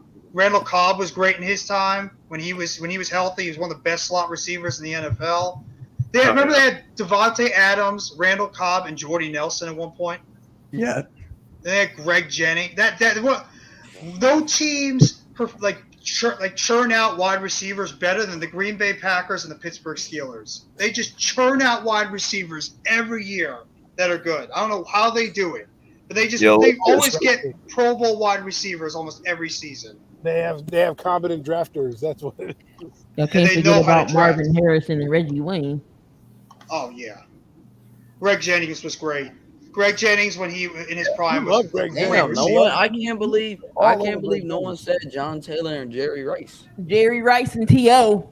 That's what I was gonna say. I mean, John Taylor, I like him. I mean, that would be a good one. I could take both Rice and Owens and Rice and Taylor. Okay. I have to ask a question. Tim Brown and Jerry Rice. I have to ask a question on this because I haven't asked any of you guys this yet, and I've brought this question up before, and it's actually I think it's a good debate, even though it's not. Could Aaron Hernandez have been better than Gronk? Nah. And no, I'm serious. Normal guys said what up? Nah, no. Gronk is the greatest tight end that's ever played the game of football. No, I know, but if you realize though, Aaron Hernandez was in the spotlight. The only reason Gronk got it is because of what happened to Aaron. But Aaron was the true number one there before Gronk got there. That's what I'm saying. Like, I They get had the that. best season together as tight ends in the 2011 season. Yep. Duo of tight ends. Well, either way, Gronk was gonna form into his own and take that one from him, even if they were there. We have no idea because after he got indicted, then Gronk really took off, right? We knew about Yeah. Gronk, but once he Aaron was a freak. Once he became a solo act, that's when go watch that Gators tape, man. He is an absolute animal. Yeah. And I don't even like Aaron Hernandez that much, but I'm just saying, if we're talking football related, not person, he was a beast, you know. Yeah. Like, I just think that's actually a really good debate. it's a good debate because What's since better? we're debating right now, who's our best tight ends that we think? I mean, obviously BPS thinks it's, Gronk. I could say Tony Gonzalez, but people forget about this man, Antonio Gates, son.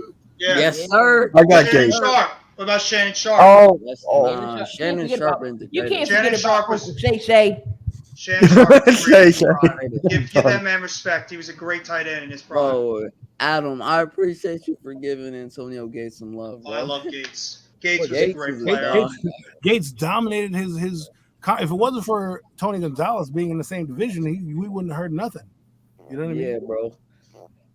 He's top 5 or top 10 for sure. I mean, when you're going down the list, of tight ends, and it's hard because then not many have done that well over the years. Not named Mike Ditka or anything else that's in the Hall of Fame like that. If you don't know the tight end position, it's kind of hard. But there's guys like Ben Coates for the Patriots back in the day. He was dominant. People don't know who he is because he was playing for that Patriot team from '93 to '96. You had a lot of guys like that. Technically, Ben Watson's a pretty good tight end. You gotta put up in that list as well. You got to put Jason Witten in that list. Yes, and Greg Olson. I like those two guys. How about Davis? Jimmy Graham. Davis who? There you go. J-Light says Mark friggin' Bavaro. He played for Right. the 49ers. Vernon Davis. Vernon Davis. Yes. Yeah. I like him. His numbers will compare, so he probably might get in. But I don't. He's tough. He's tough. That's like you can put in Ben Watson if you do that because Heath Miller. Yes. Pittsburgh. Heath Good. Miller was Mike good. Ditka. Yeah. I'd say probably the last good tight ends, like the one tight ends that have been good recently. Like you could say Zach Ertz. I'll give you guys credit. Ertz has been a good player for years. Obviously, No, he Travis was a wide Kelce- receiver, but he's Travis definitely. Kelce is going to be probably a Hall of Famer when his career is done. But what he's done in Kansas City, Jason Witten. Jason Witten, Awesome. he's Marius definitely up Thomas, there. definitely. Kittle is on his way to a very, very good career. What he's done in San Francisco. It's because the tight ends weren't as big in the passing game years ago as they are now. That's probably why. I was going to say Dallas Clark. I was just going to say Dallas Clark. Yeah, no, Heath Miller, that's a good one. Heath Miller was very good for the Steelers for a while. Todd Heap, remember him with Baltimore? So underrated. I loved him. What about John Mackey? I don't even think people remember John Mackey. How do you remember him then? Because I just go look back at some of the stuff, bro. Jimmy Graham when he was in his prime was good. Wait, Demaryius Thomas was not a tight end. No, he's a wide receiver. He was a wide receiver. You mean? That's what I was thinking. Julius. I'm like, Julius dude. Thomas. Vernon Davis dang it, is a Juice. dog. Vernon Davis is a freak, bro. I don't know how he did some of the things that he did. Dude was a baller.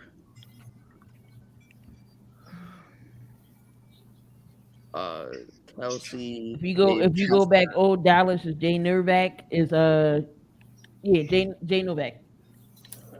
Yes. What about for you guys, Brent Selleck? I was just about to say Selleck. Selleck. Greg Olson. Greg Olson. Greg Olson. Shockey in his prime was great. Yes, Jeremy Shockey. Jackson. Who was that, Keith? Keith Jackson. Oh, yeah. Wasn't Ditka tight end? Yeah, he was. Like Mike Ditka? Yeah. He was great in Kicking and Screaming, if you guys saw that movie. He was funny. He was funny in that. The Bears. They got the personality. Hey, how about one of our own who from back in the day, Charlie Young? Yeah. What about L.J. Smith? Oh yeah, no one Oh, said God. Kellen Winslow. I'm surprised. Kellen Winslow, I was thinking about it, and then I guess. Bro, Dan Fouts, I'm sorry. That dude was overrated. Yo, I remember Yes. when Jamal Charles broke out for Kansas City, dude. Dwayne I Bowe, remember too. that year. Yeah. Dwayne Bowe was good for Kansas City as well. Kellen Winslow, yeah. Kerry Dan Fouts, yes, Jimmy Smith or Jimmy Graham. yep. Bro, there was a whole 94 overall We card. forgot about Maurice Jones-Drew, when he was too. on the Saints. It mattered. How about we move on? MJD. This is gonna be a tough one for everyone. Instead of just doing guards or tackles, who is your top O lineman that you've seen or in the league or Jason of all time? Kelsey. Kevin Being- Mawai. Can I say one that I didn't see? Go for it. Anthony Munoz, definitely the greatest tackle ever.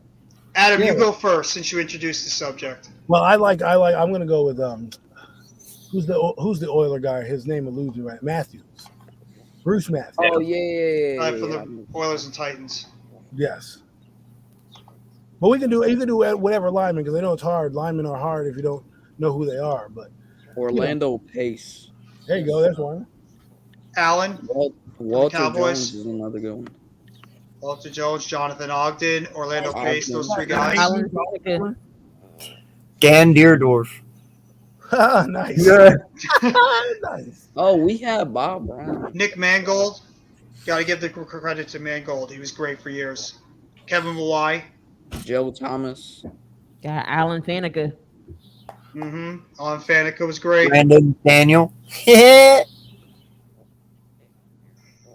Who was the guy on the Cowboys that was really good? Oh, I forgot about the Kansas City guys. Larry Willie Rowe, Allen. Larry Yeah, you talking about Shields, Larry Allen. Larry Allen. Waters, Larry Shield, Willie Rowe. Those guys were good too on that Kansas City offensive line. Yes, Jason Peters, that's another one. He's been good for a long time. Oh, yeah. Now he just needs to go away. Trey Thomas. Yeah. He's going down the line right now. Lane Johnson. Hey, Adam, you remember Ron Stone?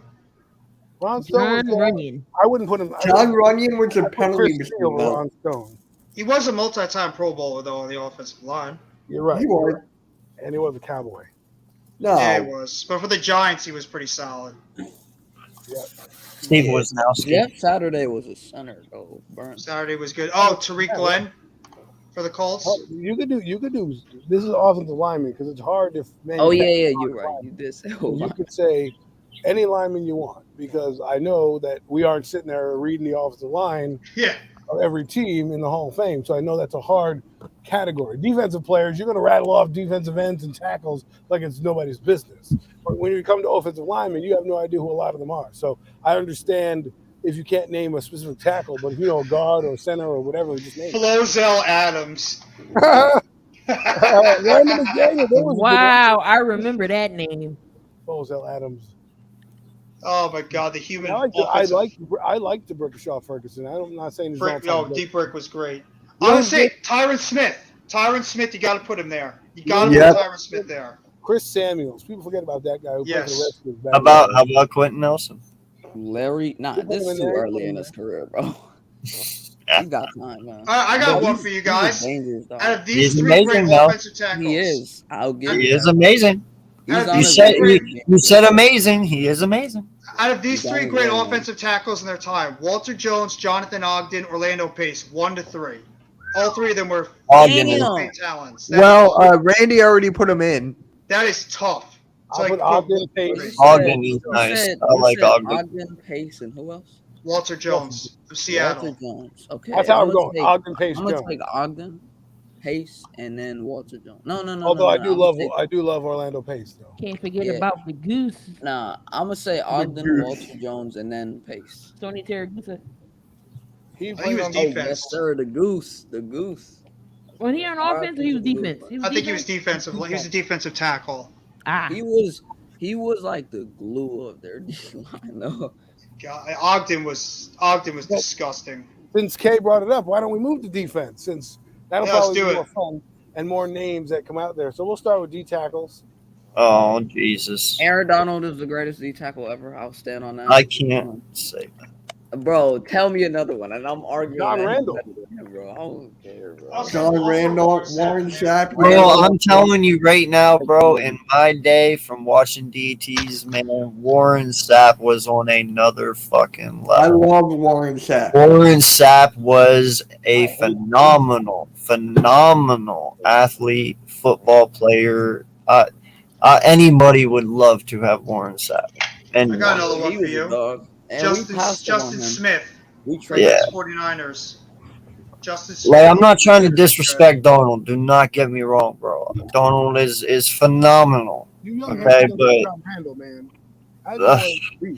Yeah. You forget about Alvin Vince Kamara. Wilfork. Vince Wilfork was a Oh, That's a yeah. good one. I loved Wolford. Here's a What, name what, that you what guys Speedy may not be Eagle said, familiar Kevin with. Williams. Cortez. Kevin Williams, Simon got Stu. Really good. Yeah. I agree. Cortez Kennedy was really good. Geno Watkins. yeah. Kevin Williams was good for Minnesota. Yeah, the Dominican Sue was. Who's going to be there? Like, Reggie Brown, dog. What the hell? you know who's going to be on that list Who the best in D tackle future was? years? Jordan Davis.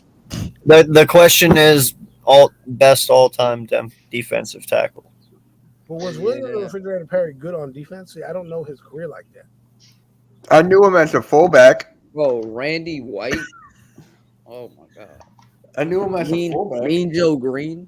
Well, yeah, but dude, when you're talking best all time, there's only a certain few you can put there, and it's what was the original one you said, Adam? I said John Randall. Randall, Sapp, Darnold, and Wilfork. That's probably about it. Yeah, like they're the only kind that stand out to me. Those four names right there. Like everyone else is kind of just on another tier below them. I feel If like know you could history, it's put different. Mean You know Joe what I mean? Green Like, if in you- that discussion too. Who? Mean Who's Joe like? Green and Deacon Jones. Both dominant Deacon- players. That's Deacon respectable. Jones- Deacon Jones ain't bad. Was he a D tackle? Yeah, I think he was a decent. pass rusher, wasn't he? I thought he was an N, but he might have played some D He tackle. played more DT, I thought. Did he? I agree with Florida Boy Burn right here. He's right. Nah, you are That, right. He did that play defense. Vikings He played defensive line with Jared Allen Yeah, and he- Kevin they- Williams they did said not he get was- enough yeah. credit. They were great. Wait, hold on, guys. I got some breaking news here. What? Sacramento's possibly landing a spot for Tobias Harris. Let's go. Please take him. Please. Jared What? Allen was good. Going out on Please. DNJ. There you go. JJ Watt. I Yeah, forgot he about was him, a bro. DN. JJ Watt is probably one of the best we should mention in there too. We really should put him in there. He got Number he got one slapped off. greatest defensive end ever. Reggie White, no discussion. I don't want to hear no one else. Reggie White is the greatest defensive end ever. For sure. You can't tell me. Um, You cannot tell me. Bruce doesn't get a call. 200 sacks Yes, ain't no joke. Bruce Smith. Hey, I'm talking hey, about Bruce hey. Smith. I got one for you guys. I got one. What? Julius Peppers. I got one. Pass rusher or defensive tackle? He was a defensive end. We're moving to DN. I got one. It's a little underdog. The freak, Javon Kurtz. Real? Yeah, he was good. What about Elvis Dumerville was good too. Now, but Yeah, you know who dude, people forget yeah. about, is Dwight Freeney and Robert Mathis, yo. Yes, I was just about to say them, Adam. I literally was about to say Dwight Bruce. Freeney and Robert Well, Mathis. How good and they you- were. You also have Jack Youngblood as well. Yes, sir. Young But boy. let me peep Dwight Freeney, yo, because I think we forget how good this guy is, yo. For a guy He who was is so 6'3", disgusting. that spin move is ill. Nobody does a spin move anymore. Nobody just does Yeah. a spin move to the quarterback and you're sacked. Bro was amazing. And then Robert Mathis, first step, didn't he? One of those two guys leads the NFL in strip sacks, like all time. It's just crazy. It's just crazy. Yeah. Yeah, those two were such Yeah, I a love defense. fantastic underrated duo. Michael Strahan. I like him too. Michael Strahan's awesome. Yeah. Well, you could put like 4 or 5 Giants on that list. Come on, but one, it's Reggie White. I love Bruce Smith, but this dude, AK, he had like 20 sacks one year, right? And then the season got cut short, so he won. Oh yeah, no, Reggie. It was Demarcus during. Ware. during- How are we forgetting about Demarcus Ware? it was during the strike in '89. Reggie White, he had 20 sacks in 12 games. That is ridiculous. Dude, he would have if we had a full season that year. If it wasn't for the strike, Reggie White would have shattered every fucking record. Like he had 20 sacks in 12 games. That's freaking amazing. He would have broke the single season sack record. TJ Watt. Hold on, just really quick before I forget. Jeff, you're gonna be on Money in the Bank pay-per-view, right? You're gonna be with us. Yeah, I'll be on it. I'm gonna see if I could try to stream it on my channel too. If not, yeah, I'm gonna be on the. I'll be doing the Money in the Bank, so I can either get pissed off or enjoy it. Hey, just let me know, and I'll put your channel on the StreamYard. Just let me know. I think you might be pissed off with that. I'm just saying. I don't know. Would be nothing out of the norm. Pay-per-views were decent. They were decent for the last couple. Yeah, WWE's actually put on decent pay-per-views. It's just they can't get Monday and Friday right. They can't get the build correct. That's I mean, to be honest, I like last Monday. I'm not gonna lie. Like that what is it called? That battle royale that they had where wasn't he a linebacker? Riddle speared. Sean Merriman was a linebacker. Yeah, he was a linebacker. I loved him though. We're getting there. That dance that he did, the shock dance, whatever he called it. We can move on, but I think he had his day. I don't think he was the best I've seen. Oh, you can't forget Derek Thomas. We're going to move to linebackers. Let's go, man. I mean, Big Butkus, Ray Lewis, Brian Urlacher. Are we talking about outside, middle? How do you want to do? Just say linebackers in general.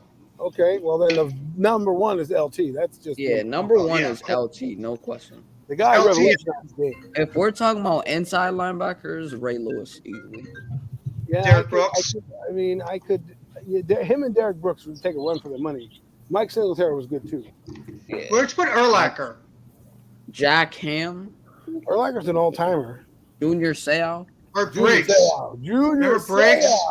That's a name, yo. Yes. What about Briggs from the Bears? He was good too in his time. Yeah, no, he's not Hall of Fame. Or Patrick Willis. Do you remember how good Patrick Willis was for the 49ers? I would give you him over. And Navarro Bowman. Navarro Bowman, yeah, but Navarro Bowman wasn't the same as Patrick Willis. No, Patrick Willis was so good in his day for San Francisco. I mean, Luke Kuechly's good too for a middle linebacker. We forget about how good Luke Kuechly is. You know, he was really dominant. I wouldn't say AJ Hawk. Clay Matthews. Clay Matthews was better than AJ Hawk. AJ Hawk was good, but he was not great.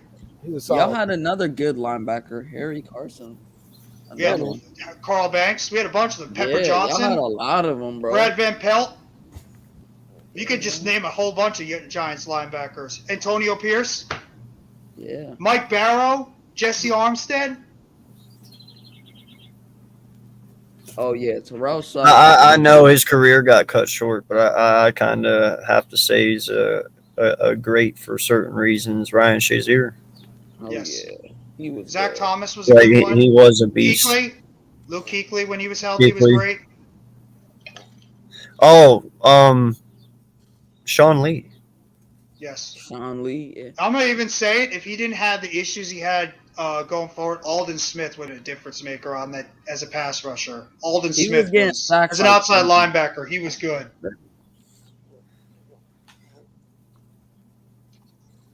I don't know if I put Roquan there. What is it? Fred Warner for Warner? Yeah. Warner's a dog.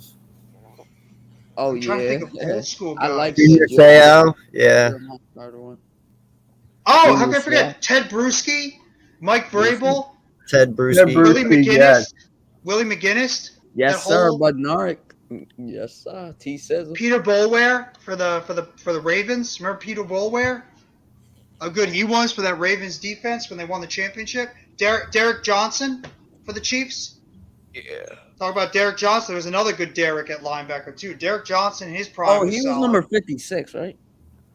Derek Johnson was 59. Thomas was 56. 59. So who was the guy that rushed Marcus Mariota and lit his head up? I'm trying to think. Was it him?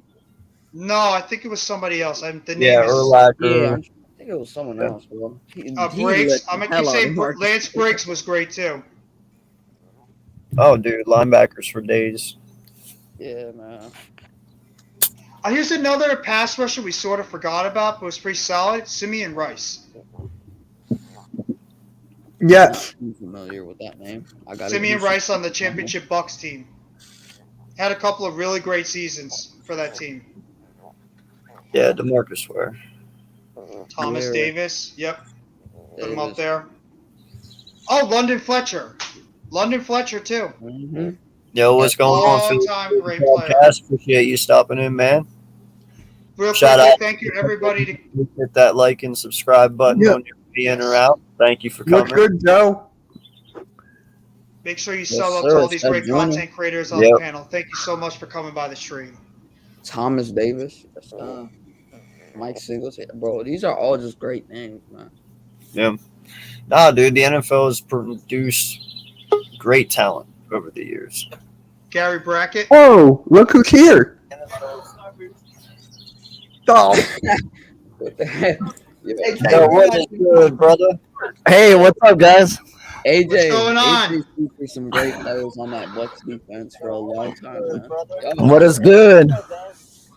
Nothing much. What's Yeah, going AJ. on with you? All right. How y'all doing?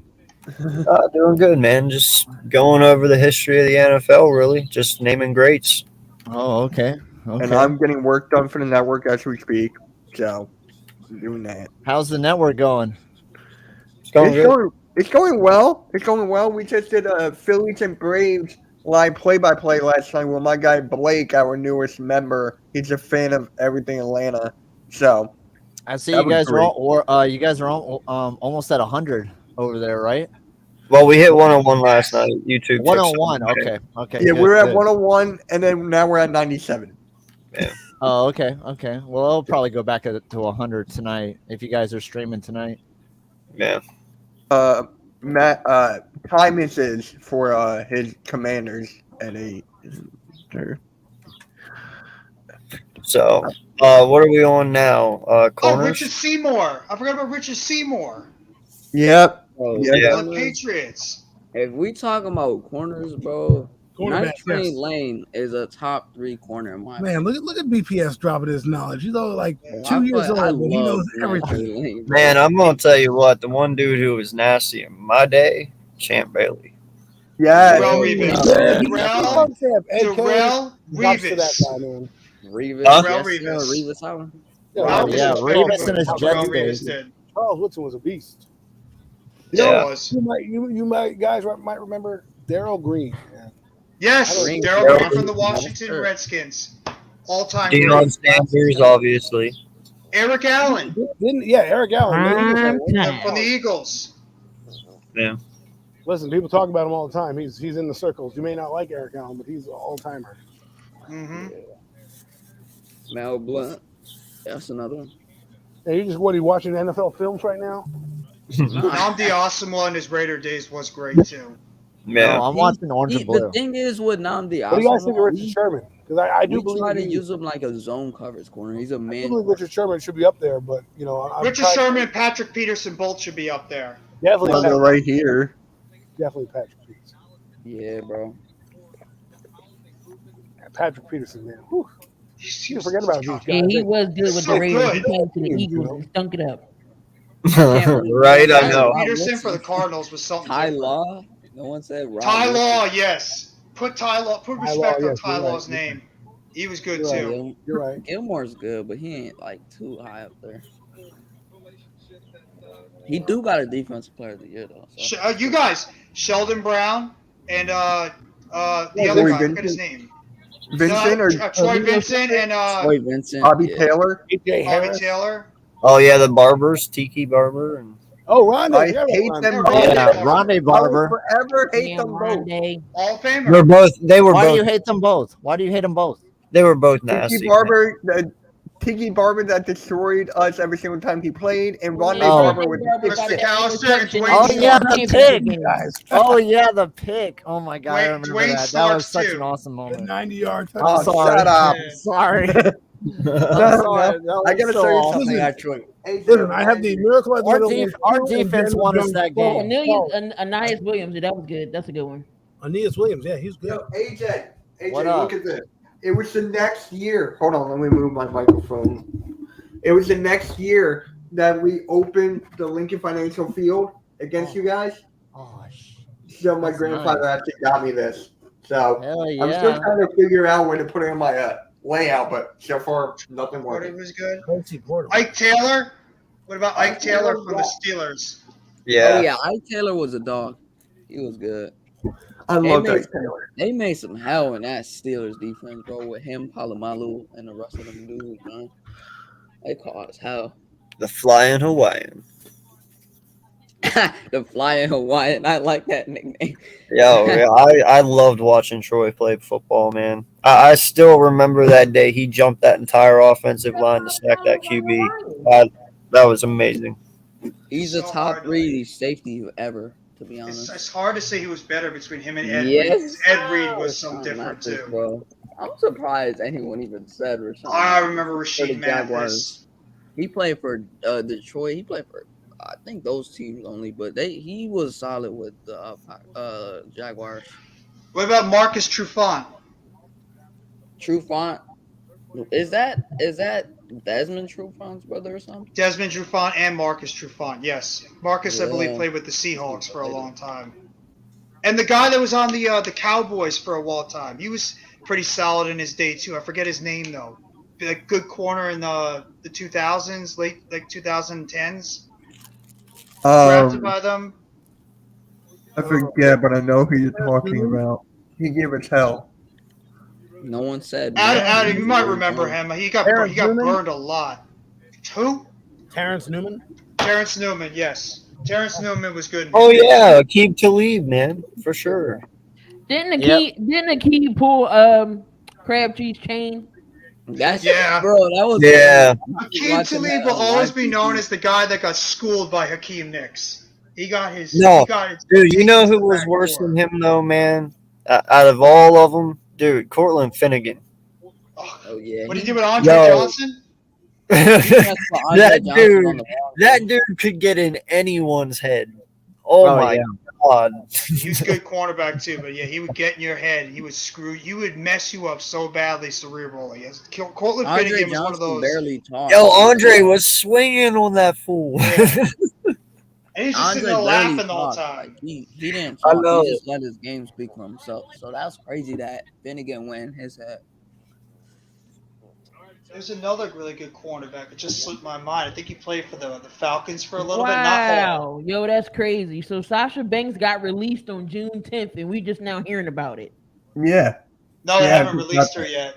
They haven't, No, they they did. haven't released her. No, it just came out. Do we Oh, still just watch now? wrestling? Oh, okay, gotcha. So- Yeah. No, Damn. we're just doing the pay-per-views. That's it. oh man, Yes, sir. Patrick I'm Surtain surprised you Yeah. guys still do the pay-per-views. Those are just as bad. No, not We're hoping. Hey, we're hoping for a change. Oh well, you remember what we went through? We went through those 2 pay-per-views back to back, and we just couldn't do it anymore. Or I couldn't do it anymore. It was. Yeah, but we're doing it for the network on Oh man, yeah. It And was- we're doing Jamal the Winfield UFC was on the good, same too. night. That's what we're gonna Sometimes do it's that. just more about hanging out with your friends than the actual thing, you know. is Roman? Oh, is, yeah, Patrick Surtain- I mean, I Patrick look at it like this. Surtain Everybody who hates here wrestling, was it's a good soap with you. opera. That's all it is. Just Yeah. you can throw your people through It's a chairs. predetermined soap opera. That's it. That's all it is. How about Asante Samuel? is Roman Reigns still the champion? Oh, Asante Yes. saying Yeah. Yes, he is, Yeah. AJ. Oh my Yeah. gosh, get that guy! Freaking You're putting a They- smile on Adam's face by saying that because he's been. the day that telling us guy for loses the months. championship is gonna probably be the greatest day of a lot of people's lives. Who's taking it though? Who's taking the title from him? Who they I actually mean, gonna I'm fake to get the title overrunning. off him? Is It's Brock gonna be Lesnar still in the McIntyre. spotlight, or No, it's gonna be McIntyre or Ew. Seth Rollins. He's I gonna think beat I'll he's take gonna Seth be Rollins everybody. taking it. He's gonna beat everybody, and then he's gonna beat The Pac-Man Rock, Jones, and he's gonna be like, "I beat everybody and The Rock. I'm done. I'm out. I'm retiring as the greatest of all time." That should be Matt Riddle. I would not be No, mad with no, Matt Riddle no. though. Oh, yeah, Pac-Man Jones. Pac-Man Jones, definitely. He was so Oh, versatile. Pac-Man. You remember Pac-Man Jones in TNA? That was You know- hilarious. You know who's gonna come back and win it, man? Who's Rob Van Dam. Oh No. yeah, RVD. You know WWE would never let him back. RVD. Yeah, No, you I know who's remember gonna come that back Never and let win him it? back. dude. I got one I better. remember standing up in front of my TV going RV. You know who's gonna come back and win it? Gilbert. No. Gilbert. the sparklers I coming out the love entrance. Yo, I won't lie, man. He did have the dopest intro back in the day. No, I'm not no, talking about Goldberg. I'm talking about Gilbert. Yeah, No, I no. mean Goldberg though. no, no. Oh, it's sparklers. It's you. No, Yeah. guys. It's you. No, dude. When that music, Eugene is gonna come back and win it. Oh God, Oh, not Eugene. Eugene. Al Harris. no Dude, lie. I When love Goldberg's Eugene. music went off, dude, it sent shivers up my spine. It was awesome. I loved it. What? His music. You just hear Oh, the yeah. dun, dun, Yeah, and it Oh, was when over. he had, you talk about Gilbert, and then he came out with the sparklers. That, Yeah, that was funny. That was funny. It's one of the best entrances in wrestling history was Gilbert. He started like spazzing out with the sparklers. This in his must have face. been that while I wasn't watching. Who the fuck is Gilbert? It's supposed to be a knockoff of Goldberg. When Yeah, it was a Madison- knockoff. of It was like a pretty big Goldberg. thing. Thank God I missed it. I'm gonna have to Yeah. YouTube He it, didn't but miss much. AK, it was Steve, pretty no. much he would come out like, and they would have this voiceover saying Gilbert. There would be a Yeah. couple of guys with sparklers in front of No, him, and then he would just start it's spazzing Steve's out favorite. as they shoot the fire extinguisher at him. He would go in the Gee. ring doing all the No, it's gonna Goldberg be poses. Keith's It's favorite, funny. the Spear Squad. And then he would get knocked out. Like he would lose in about 5 seconds, or get knocked out of a Royal Rumble in like the first couple of seconds. It was that hilarious. was so dumb. No, it's gonna be the Hilarious. Spirit Squad. So Slay, I got a question for you. Oh god. Hey, real quick, are the Orlando Magic gonna do anything in free agency or no? That'll Probably be a not. that'll be a no, nope, and no. Oh I'm my- sorry, I answered that for you, Slay. No. Wait, Omar you're said- a Magic not fan Omar. now? Yeah, I'm a Magic fan. Magic aren't gonna do anything. No, I'm telling you right now. Mo Bamba is going to the Bulls. Good. I like that one. Peanut Tillman. Mo my Bamba can Florida get the boy. hell out of Can't Orlando. I forget don't about want him. Florida. About Peanut Tillman. He's Why? useless. He's He was useless. Mo great. Bamba is useless. He can be for the bench. Well, yeah, I don't. If he And goes, you got if- Paulo Banchero. yeah, Oh wait, we I'm hit happy- 100 again? yeah, I'm happy with that. I Yeah, wasn't so- really at first. But, No, y'all, I'm telling y'all, watch out for Detroit. oh Yeah, yeah, Detroit's Detroit. making I moves. love that Ivy pick. I love it. Yeah, but they just got Alec Burks and Nolan Noel last night. They still have Kate Cunningham too. Oh, okay. I must have missed that. Yeah, they made the trade late last night. Wasn't there a trade today too? Yeah. Yeah, Barton KCP and went to Morris. Washington. I mean, Denver. Hey, Yeah, for guys, Barton we hit and 100 Kingston. subscribers again. We're back at 100. There you go. We're back. Back Nice. again. I'm hoping Brunson goes to the Knicks. That'd be He cool. is going to the Knicks for 4 years, 110 mil. That's Wait, going it's to be a crazy confirmed? contract. It's to It's turn going to be down. confirmed. I'm telling you right now. He's Oh, going to man. the. I hope so. That'd be good for the Knicks fans. And then He's they're not going gonna do to nothing. He'll they're going to suck. try to get DeJounte Murray. That'd be cool. DeJounte Murray there. All I know is I'm sitting pretty, so I'm happy. All I know is I'm- that the Nets are Sixers finally are doing not. something right, so I'm just going to sit here and see what they can do. Unless Kyrie Hey, Irving or Pete, Kevin did you Durant hear decide to go on that, another tangent. James Harden might not take the player option and may get less money. Good. And then Tobias I'm fine with Harris. that one, by the way. Yo, what is it with you guys and having such bad luck with people? What? Who? We're talking I about didn't, who? I didn't want James Harden from the beginning. We had The good chemistry without him. 76ers, man, they Yeah. always have bad He luck. didn't want Harden Oh in the So yeah, did the it's Nets. always in the playoffs. So do the Nets. The it's Nets always have in the bad luck playoffs. too. I mean, they have a Yeah, great regular but- season, but they Hey, choke in the we- playoffs. We got DeAnthony Melton. We got DeAnthony Melton. Who the hell is the Anthony Melton? I take Milton.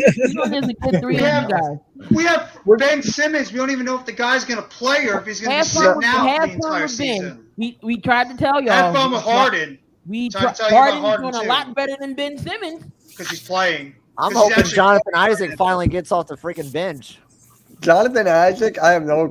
He's injured, isn't he? I hope he gets off the bench. He's been injured for 2 years, man. That's 2 one years? thing Jesus. Hey, that's gonna be Ben Simmons. Oh my god. I can make those jokes now. I'm happy. I can make those Don't jokes. you Yeah, guys you're saw Markel you're starting Fultz? to man, you're starting to get into the Alshon Jeffrey Djax territory down there, AJ. What? That's how long they were injured on our team. Oh yeah, yeah. So I remember that. Yeah, and we're just paying them just to sit on the bench. So, yeah, that's my point. You're It's getting kind of into like in the movie. No, it's kind of like the movie Moneyball. How they're paying him to play against them. Did you guys ever see that movie? that was a good movie, actually. I love that movie.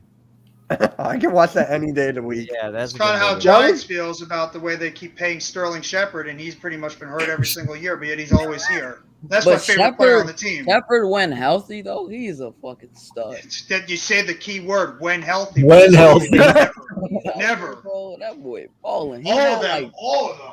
Bro, yes, no, man. I got to admit with you on that one, Speedy. Listen, as a Bulls fan, for me, Derrick Rose was like the next coming of MJ at one point when he first entered. Oh, whenever he first I'll tell entered, you what. he was exciting dude, to watch. he was amazing. Joakim Noah. He made my jaw drop. I was like, Oh. yes, we found the next Michael. And then he got injured his leg. And then after that, he got injured again. And I was just like, oh, shit. Remember, AK, you had Jimmy Butler, you had Yeah. Derrick Rose, and Joakim Noah on that.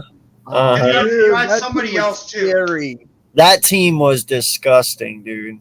And you beat us in 2013. And don't forget, you had Taj Gibson too. Taj Gibson, that's what No, I'm dude, thinking. Derrick Rose was beautiful coming in. Oh, my Oh, God. yeah, yep. God, Yeah. Noah was a pain in the ass at center. He was a pain Yes, in I the love ass. Noah. Yeah, but he was fun as Noah hell. That's was a Florida boy. Favorite. Bro, he hated LeBron, dog. I love Noah, man. Noah was amazing. Hell yeah. Joakim Noah was the reason we won 2 championships back in Hell Florida. yeah. No, Noah was my favorite piece of that whole puzzle. Derrick just put the icing on the cake. Mm-hmm. But probably other have to than get more other people than Derrick, man, there was only one other person that I watched in that time era, and that was Dwayne Wade. I thought Dwayne Wade was I love- amazing. The Wayne Flash. Wade was. was so good. The Flash, bro. Yeah. That's cool. And I don't care what anyone says. That Heat team was his team. It was not Oh, LeBron. absolutely. It's his He team. won a championship before LeBron even got Yeah, there. no, Yeah. you can give credit to LeBron all you want. That was Dwayne Wade's team. That dude Oh, was yeah. amazing, dude. He was Mr. Heat. Amazing.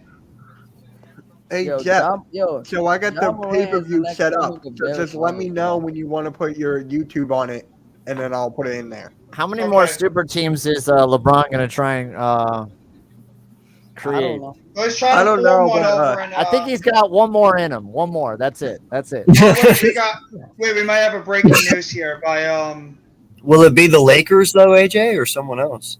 The Knicks are taking calls on Cam Reddish.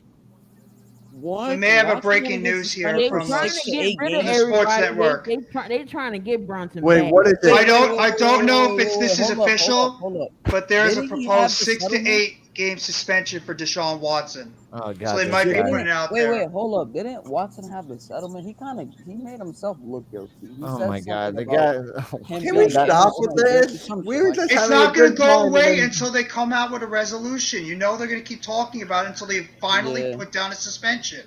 Then it'll be Oh. over. So then they're just going to keep talking about it. Yes, sir.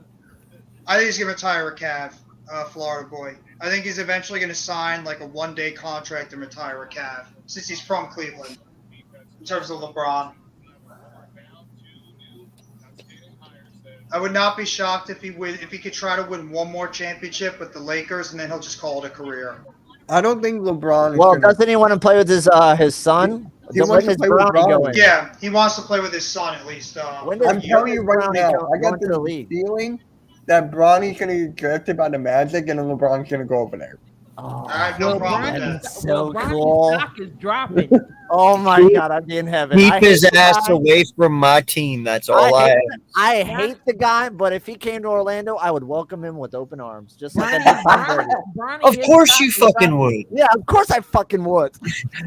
I don't know. At this point, AJ, you come on. Yeah, they're the Magic.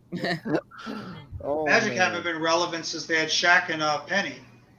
No, we were pretty relevant with Dwight Howard. We did pretty good with Dwight Howard. We made it to the finals. I'll give it to you. They had a Yeah. couple of good years Yeah, with we Dwight had- there. Yeah, Dude, back in the day though, when Shaq was there, that team was Shaq and Penny. They were great as a tandem. Dude, I think they had Penny Horace Grant, Hardaway, that dude was amazing. Dude, I loved watching Tracy McGrady play. Tracy McGrady. Yeah, was just Grady was good too. amazing. I loved McGrady. Tracy McGrady would have. He had a great career if he didn't get injured. Yeah. Dude, do you know how many? Dude, the Bulls and the Magic had so many good games back in the day. I would Yeah. love to see McGrady stay with Toronto and see him and his cousin Vince Carter play Yo, together. I got a for long question. time. I got a question. Vince Carter or Tracy McGrady? I'm taking Vince. Vince. Vince. You know you guys know that they're I'm cousins, taking right? Tracy because Yeah. Tracy can score a I'm lot taking more They're than Vince. cousins. That's the funny thing. You disrespected And I'm Vince. not just saying that because Vince Carter was a net too for a while. I think Vince Carter was an overall better player, but not by like. Y'all forget about McGrady Grant is- Hill, was great. boy. Grant Hill was great. Well, too. yo, He had who- a lot of injury issues, but he was great. Who was your the little dude that you had back in the day? He was your point guard. Oh shit! I know who you're talking about. Little Muggsy or whatever the heck his name was. Was it Daryl Bogues. Armstrong? Was it Muggsy Bogues? He was No, Muggsy Bogues was on Charlotte. No, he was. We had, You guys had a short shit too, though. We had It's Daryl not Armstrong, Spartan but he wasn't really super small. Daryl Armstrong. We had a Jameer Nelson. Jameer Nelson was kind of Yes, small. I remember. Yeah, Jameer Jameer Nelson was out of St. Joe's. He was pretty Yeah. good. I liked him. No, also had Earl Boykins, if anyone knows who that is. Yeah, Damon Earl Stoudemire was Boykins. good, Earl too. Boykins, yeah, Damon Stoudemire. No, but Slay, I'm talking like around when I watched though. I'm talking in the 90s. Mhm. Yeah, then it has to be someone like, I don't know, like I think it was. Mark That's Price right. or something. Oladipo was a Magic. I forgot. Yeah, about Victor Oladipo was a Magic. Yeah. And he is not staying with the Heat. He may be on the move. I think he's definitely gonna be on the move. Who? I definitely Oladipo.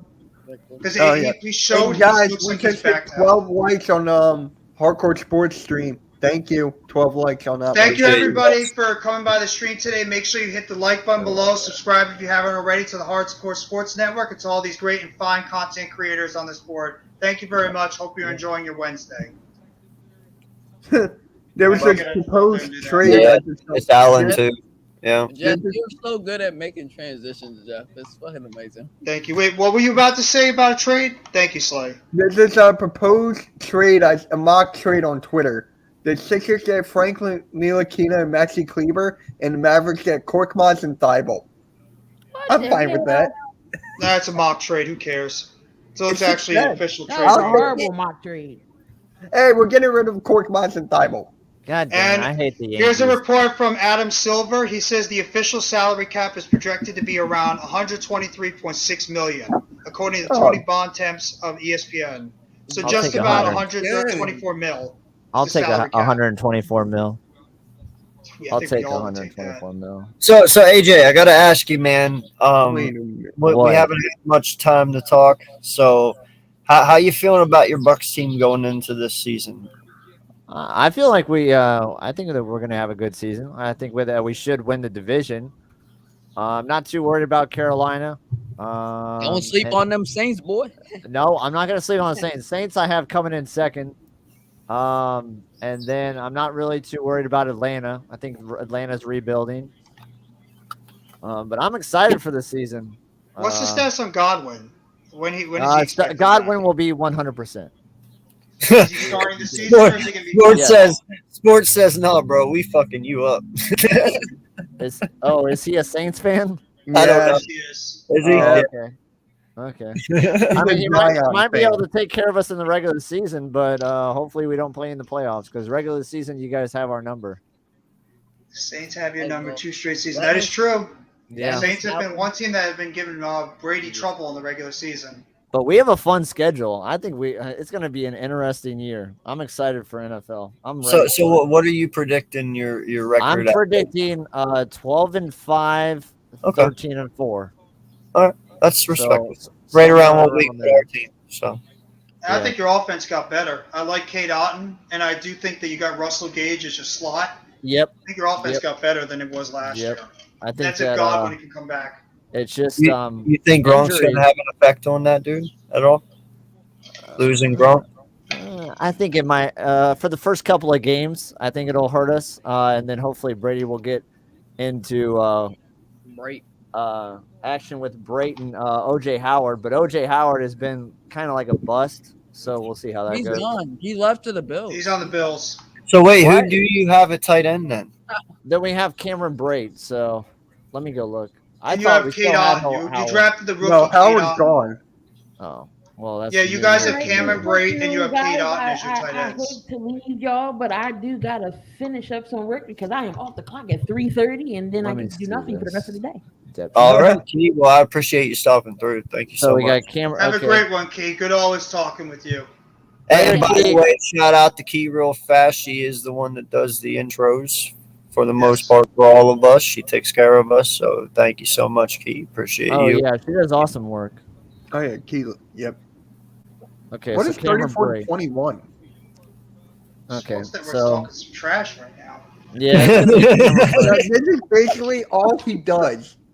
He trolls and he does a bad job at it. Get him on the stream. Let him and AJ go back and forth. I want to hear a nice little Bucks and Saints little. No, this guy won't even. It's good to know I wasn't the only one who thought that the OJ Howard was still with us. That makes me feel a little bit better. But yeah, like we only Kate have Otten. Cameron Brate. I like Kate Otten, the kid you picked up. I think he's going to be pretty solid for you as a tight end. Seems like he's going to be the projected number one. Kate Otten, who's one of the best. He said I'd own him. Prospects. Come on stream and I want to hear it. I want to hear it. I'm telling you right now, this is what he does. He goes in his closet, he hides behind a pillow, and does nothing. If you're going to troll and you're going to do that, I'm telling you, he get does on that on my stream and stream do it. before. You got to get on stream Get and out do of mine.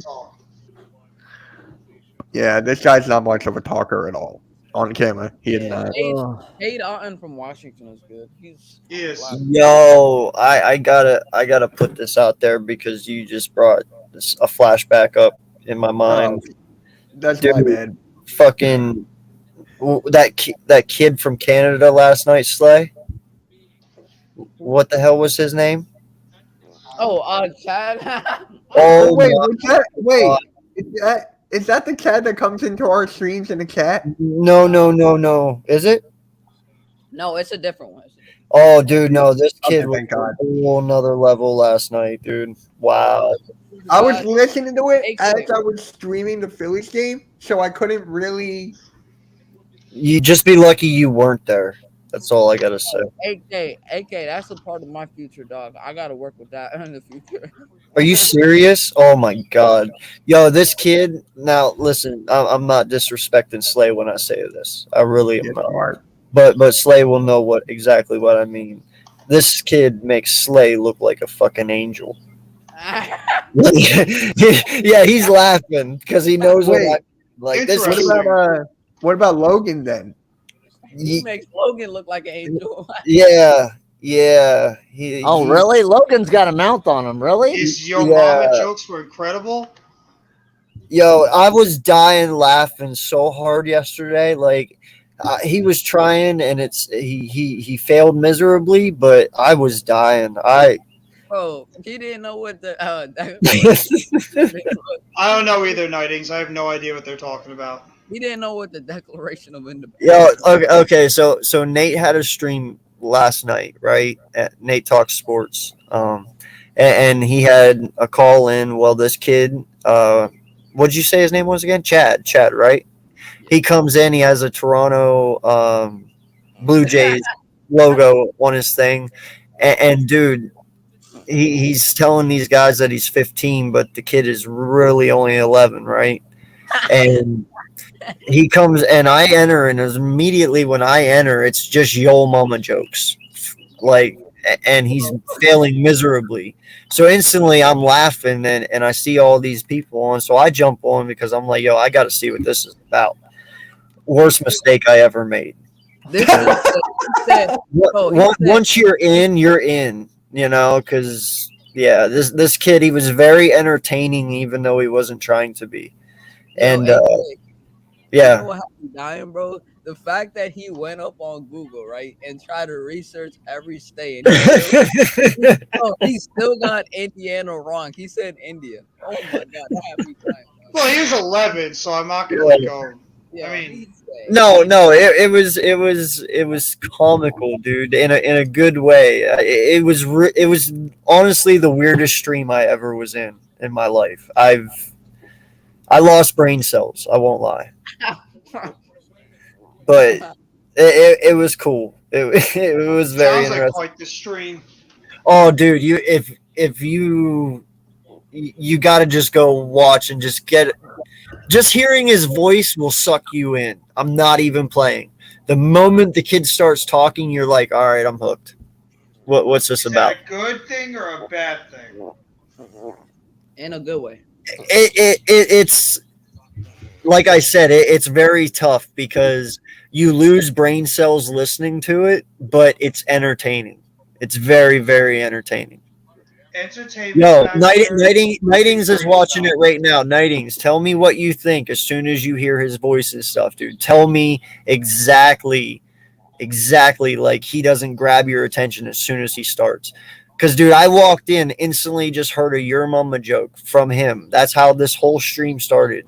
And he did so bad, but his voice just sells it. I don't know. It was funny as You shit. used to watch what did you used to watch? Wilmer Valderrama, Yo Mama jokes from MTV days? Yeah, no, the channel name is Nate Talks Sports, dude. Yeah. And dude, I'm telling you that this kid Chad, man, he's a fucking trip. He really is. I'll give him credit then. I don't know how much because it's a big determining factor. Do I want to lose brain cells or do I want to be entertained? No, dude, it's both. It's you're entertained. I promise you are. Yo, they honestly brought that up to him, but yeah, you gotta watch. Man, his voice was different, man. Nate Talk Sports is one of the younger Giants content creators. He works a lot with Logan, with Jaden, Tosh sometimes, CJ, those guys. Me? Yeah, Slay as well. Nate or Nas, I mean. Yes, sir. Yep. Nice. They have their Locked In podcast they usually do every Friday. Yeah, so definitely go check them out, man. They do good work. They're the future of this YouTube community. It's so cringy. Nightings is like, what the fuck? He's like, that's so cringy but funny at the same time. Exactly. Yes. If you go listen to it, man, he grabs your attention, but it's in a really bad way. I don't understand, but it was awesome. Cringe, funny, yeah. Cringe. It's like Finkel and Einhorn. Exactly. Yes. Ray Finkel and Einhorn. Yeah. No, dude, it's good. It's really so is there good. any NBA rumors going on right now? I know that free agency is supposed to open up I believe midnight tonight. Can you put his link in the chat, bud? I got you, dog. We got you.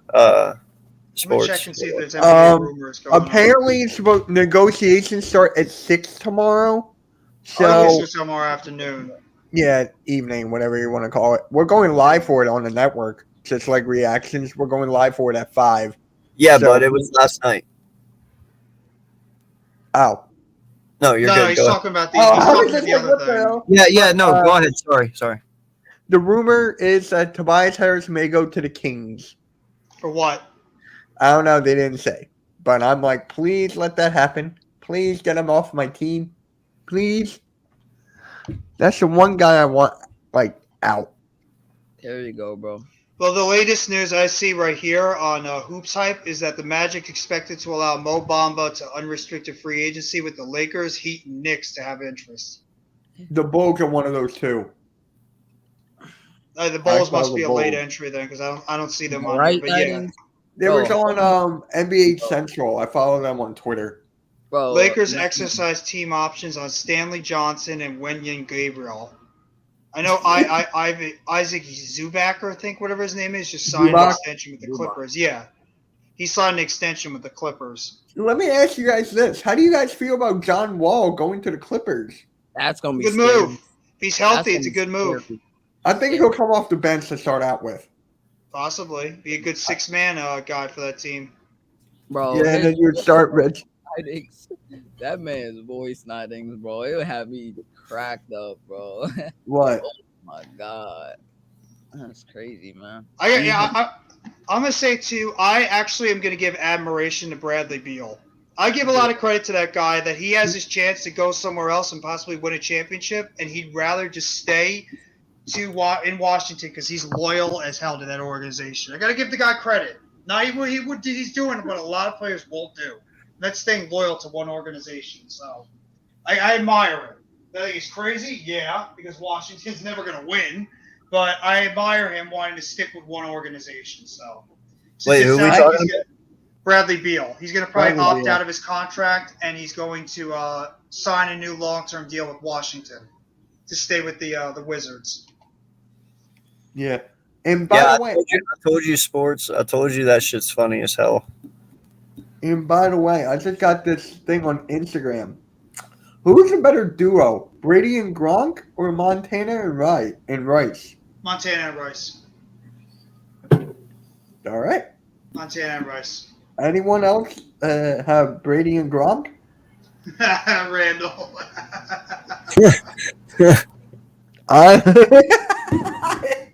Dude, I think that's my my favorite Jim Carrey movie is Dumb and Dumber.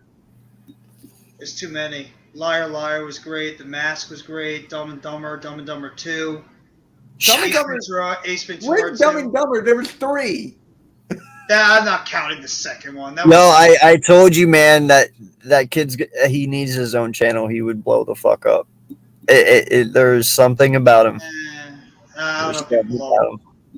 He'd probably get some people that would be chuckling at him. Yo, but it's different though.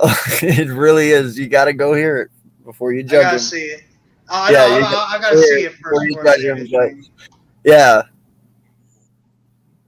Who? Oh man, Liar Liar was such a classic. Yes. Liar Liar was great. Goddamn pen is blue. I can't use a blue pen. I can't. Every time when I use a blue pen, I laugh. I can't.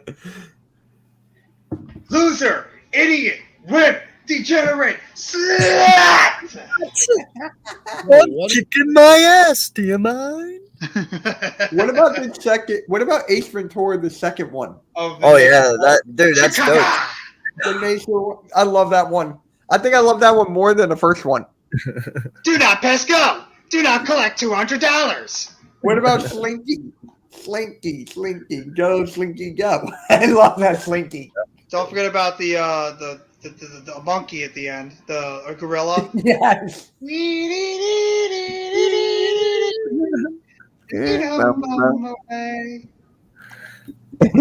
Yes, dude. Everyone wants a Slinky. Yes. Yeah. No, that was. You know, even though he retired, he said that is the only thing he'll come back to do out of retirement for is another Ace Ventura. He said, other than that, I will not make another movie. So let's hope that they make another Ace Ventura. But would it be as good though? Because the first two were such classics. Dude, I think he can do it. I think he's the only man that can. I don't think so, but I think it will be just as good. Just as good, yeah. But here's the problem. Things back then were a lot different than they are now. So some jokes he might have been able to get away with in the past, I don't know if he'd be able to get away with it now because of, what's going on in the climate of the world today. So, I mean, 1991, 1993, it was a lot different back then than it was now. Who do you think's a better actor, though? Jim Carrey, Will Ferrell, or Adam Sandler? There's only one, and you didn't even name him. Robin Williams. No. I'm saying Robin Williams. Oh, well, that's not who I was talking about, but yeah, Robin Williams is good. I'm talking about Nicolas Cage. Dude, I was live comedy the other day. I think I was live streaming. No. He said greatest actor. Yeah. I said actor. Anything. It could be anything. Have you seen some of his yes. young work? The vampire one where he goes off? Like that whole entire... Eric, you can come in here too and be in circle with us. Instantly. The only other person that I even put in that conversation right now is Keanu Reeves. I was live streaming the other day, and someone came in my chat saying Nick Cage passed away by a motorcycle. I'm like, how what? could you not put me in this frickin' discussion? I am Dr. Evil. How can you not put me in this frickin' discussion? Scott, Bill Murray. Scotty Doom. I can see Bill Murray. Ladies and gentlemen, Scotty Doom. AK, when are we starting this movie podcast? We're talking about Listen. Bill Murray. Bill Murray is amazing. Okay, there is no doubt about it. What about Bob? Classic. Caddyshack. Instant. Caddyshack. Great. Yes, all of it, man. Like Bill Murray. Hello, Ghostbusters. Exactly. You know, but when I think of more like greatest actors, somebody who can do everything. Like literally all aspects, you know, and that's what we classify as a great actor, right? Someone who can do it all, not just one particular thing. Meatballs. Huh? Remember that movie? Meatballs. Remember the movie? Meatballs? Yeah. You know who I like? Not a lot of people talk about him. Denzel Washington. Did you guys ever see Inside Man?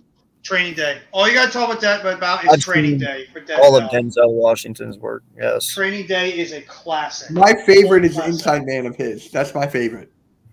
Inside Man was good. Deja Vu was good.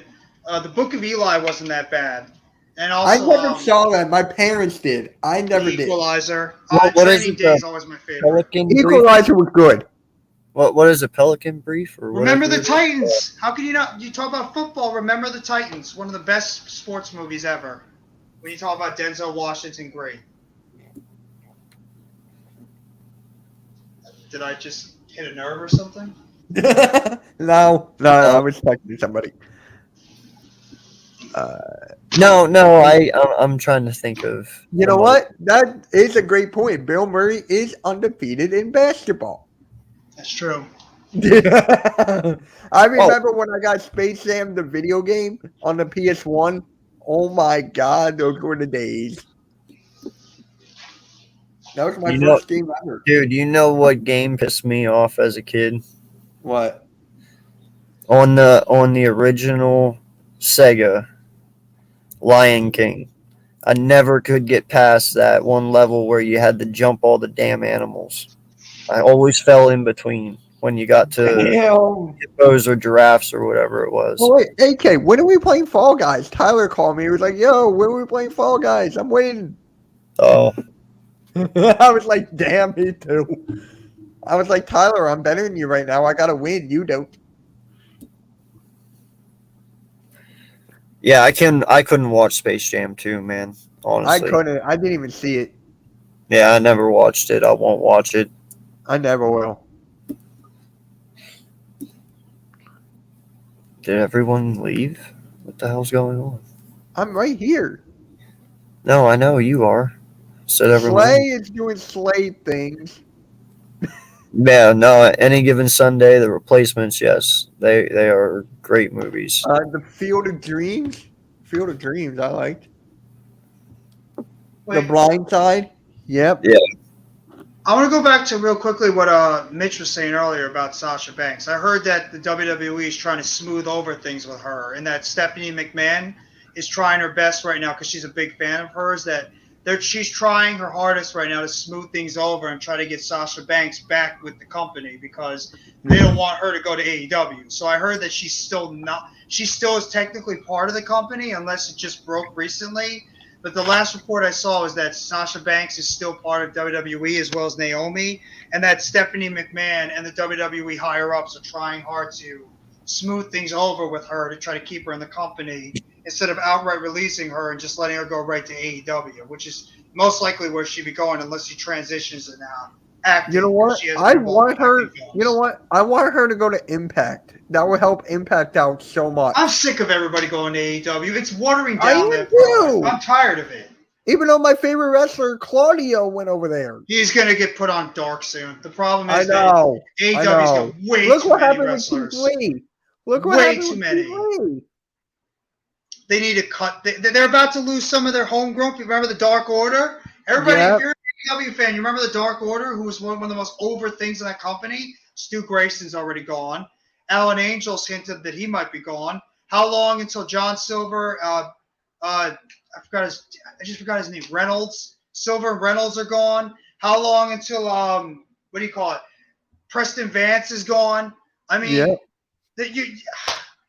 I love what AEW is doing with their growing wise. They have the Ring of Honor thing doing. They're bringing in a lot of good top tier talent. The problem is some of their creative directions make no sense. They're doing too many run-ins, too many battle royals, throwing together matches that make no sense at times, but their work rate is fantastic. That's why, they get, the type of reactions they do, and they have an incredibly loyal fan base. I'll give one thing to the AEW fans. They are so damn loyal to that company, and it's no surprise that Forbidden Door, even with a lot of people that were not there because of injury, they still had a successful pay-per-view because of how loyal that fan base is. But AEW has a lot of work. We already know WWE's crap with what they do, but AEW needs work as well, and they need to stop signing so many talents and just start putting together very good storylines, develop more characters, and not always have to play the long game. Sometimes it's not a bad thing to play the short game too, as long as it makes sense. And they're missing MJF so much. They need MJF, Danielson, and Punk back. They need their three biggest stars in that company, especially MJF, because that guy was generating excitement. I mean, I keep saying it. Work rate is great. You want to have great work rate and great matches, but I'm telling you, as a fan of wrestling for a long time, work rate and great matches don't sell to the fans. And I'm just saying to the casuals, characters, storylines, that kind of stuff is what sells to the fans. That's what you need to do to get to those casual fans and bring them in, because that's going to put something over. Do you think John Cena was a great wrestler? No, but his character and his charisma, and that's what put him over. Stone Cold Steve Austin wasn't a great wrestler. What put him over is because of his gimmick, his storylines that he was in, his character. The Rock, same thing. Hulk Hogan, the NWO, Triple H, The Undertaker. These were great characters that put them over, not the work rate. Yeah, and by the way, I just got something here. A potential DeAndre Ayton trade package floating around. Suns receive Nick Claxton, Joe Harris, and Cam Thomas for DeAndre Ayton. Wait. Is this like BS or is this serious? This is it's reported by Real Quinton Mayo. It's a guy from Blue Wire Sports, a Washington Wizards insider. So, is this a credible source? I mean, the guy's verified. So let me see. Give me the trade is DeAndre Ayton for Cam Thomas, Nicholas Claxton, and Joe Harris. Yes. Has this not been reported by Shams or Woj or Stein or any of these people? Then I don't believe it. No, I just got this alert. I get alerts from this guy all the time. I've heard rumors about them trying to get Ayton because they want to get a big man in there to help out with. Now you got Simmons, you got. Where's the spacing then? I mean, I get you have Kyrie and KD, but with Ben Simmons down there, with Ayton down there. Ben Simmons is a point guard / shooting guard. He'll go to the full. Trust me, he'll go to the full. You put Kyrie at point guard. You have Simmons be your shooting guard or small forward. Durant can play power forward, and you have Ayton as your center. I think. Yes, Simmons should go to. I don't love Ayton either. Simmons should go to the 3, but he's no damn near shooting guard. No, but he's played point guard. He played point guard for Philly, and he was actually pretty good. Yeah, you can put him at point and put Kyrie at the 2. You could do that. You know why I see them if that trade is actually real? Why I think they would do it? Because they have no low post scoring or rebounding, and that's exactly what DeAndre Ayton's game is. He's not as good as on the defensive side, but Ayton is a very good scoring big man as well as good at rebounding. So that's why I could see them maybe going after that, because their one biggest deficiency on that team was the rebounding and the down low scoring. So we'll have to see. I mean, I don't know if I agree with it completely, but DeAndre Ayton paired with Irving, Durant, and Simmons would be interesting, and that's clearly them just going for it this year. They're just putting all their chips on the table and trying to see if they can win a championship. But I don't know. I got to see from more credible sources. I'm interested, but I don't know.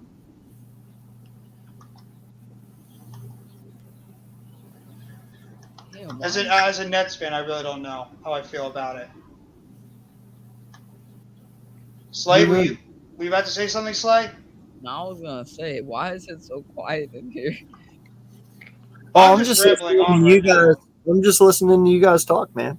He was in the process of giving out a thought, and I was just listening. Yeah. I don't know. That's a tough one. I don't know how to feel about that because Ayton was so bad for the Suns this playoffs, and he's so big. Yeah. Mitch, name me one unknown player on the Sixers right now. What do you mean unknown? All the players are known. No, no one knows this guy. Okay, Jaden Springer.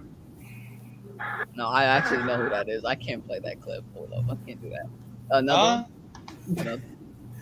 I mean, dude, like all these players I'm about to name, we already know. I'm saying like off your bench or some shit, not. Yeah, Isaiah Joe. All right, another one. Just one more.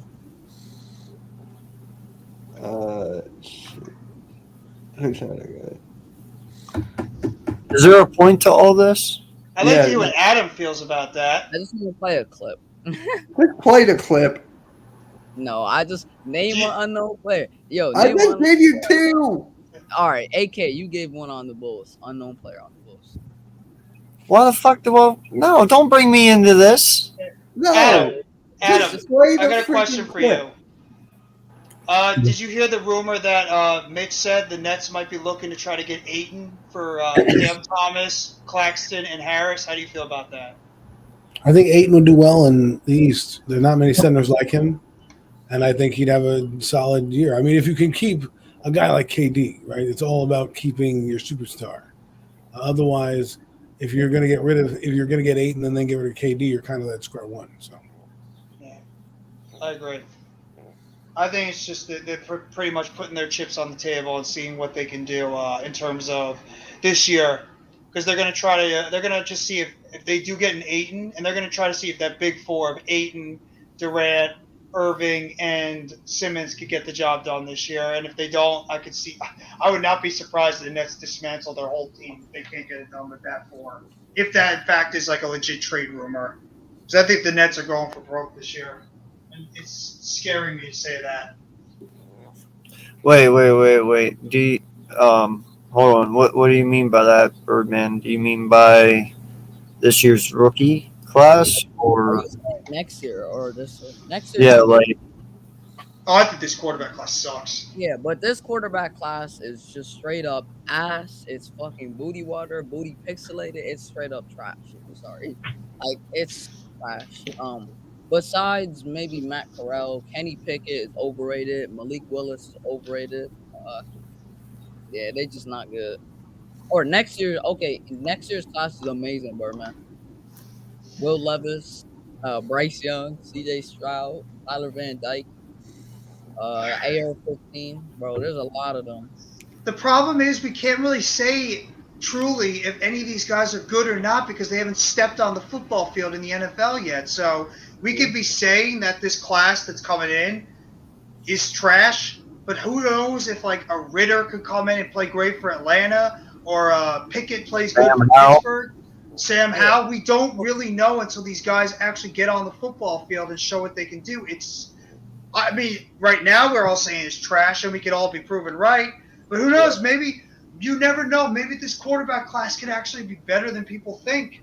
And that next year's quarterback class could be bad. You really just don't know until they actually suit up and play well.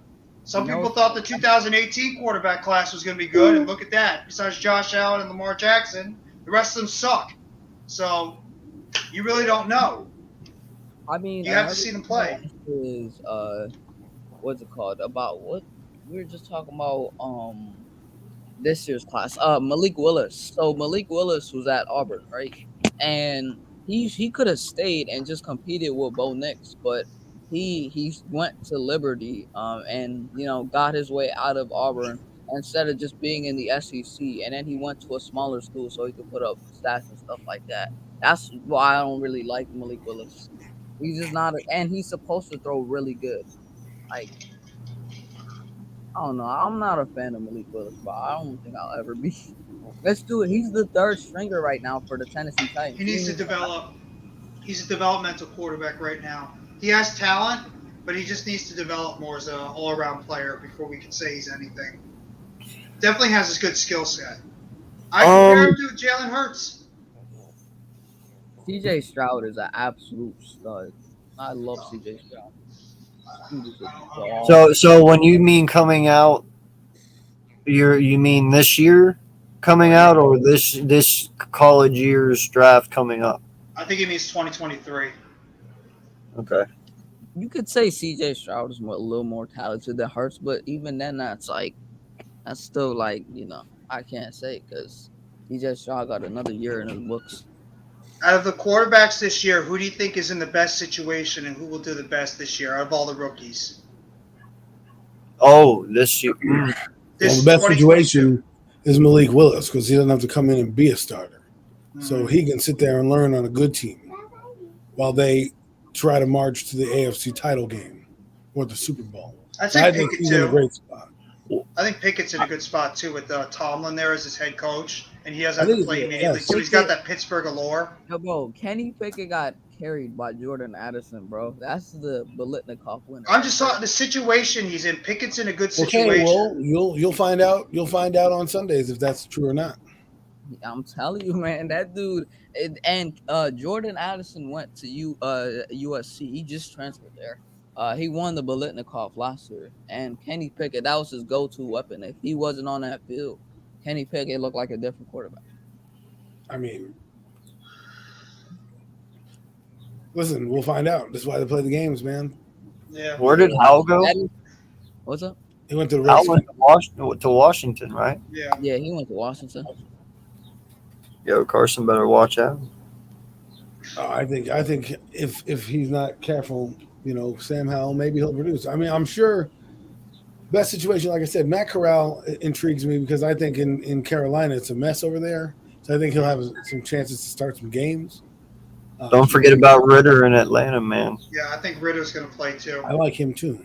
Over Mariota? I don't know, yes. man. I like Mariota. Man, I love Mariota. Well, Mariota. I'm just saying, it's only going to take Mariota having one bad game before they're like, well. Bro, Ritter's accuracy is straight trash, though. Yeah, but I like Mariota. I don't think he ever got a fair shake besides with Tennessee. But now, teams want to start that rookie clock and get the rookies in there earlier because you see teams don't really hang on to rookie quarterbacks as long as they used to. Sometimes they only last 2, 3, 4 seasons. So they might want to start that rookie clock and get him out there immediately. If he's showing better than Mariota is just a stopgap right now. Mariota is just pretty much there to hold down the fort a little bit until they feel Ritter's ready. If Ritter, it's a straight up competition right now in Atlanta. If Ritter can go in there and training camp well, you don't know that. I mean, he can go into training camp preseason and he can outplay Mariota. Are you in Atlanta camp right now? Are you a secret spy for them? It's just that it's like the biggest issue with him, and it's not gonna help him that he went to Atlanta is his accuracy, bro. They'll take a chance to put him out there to see what he's got. At this point, I'm telling you, man, that accuracy's gonna. If he don't work on that, bro, it's gonna get to him for real. Well, okay. We're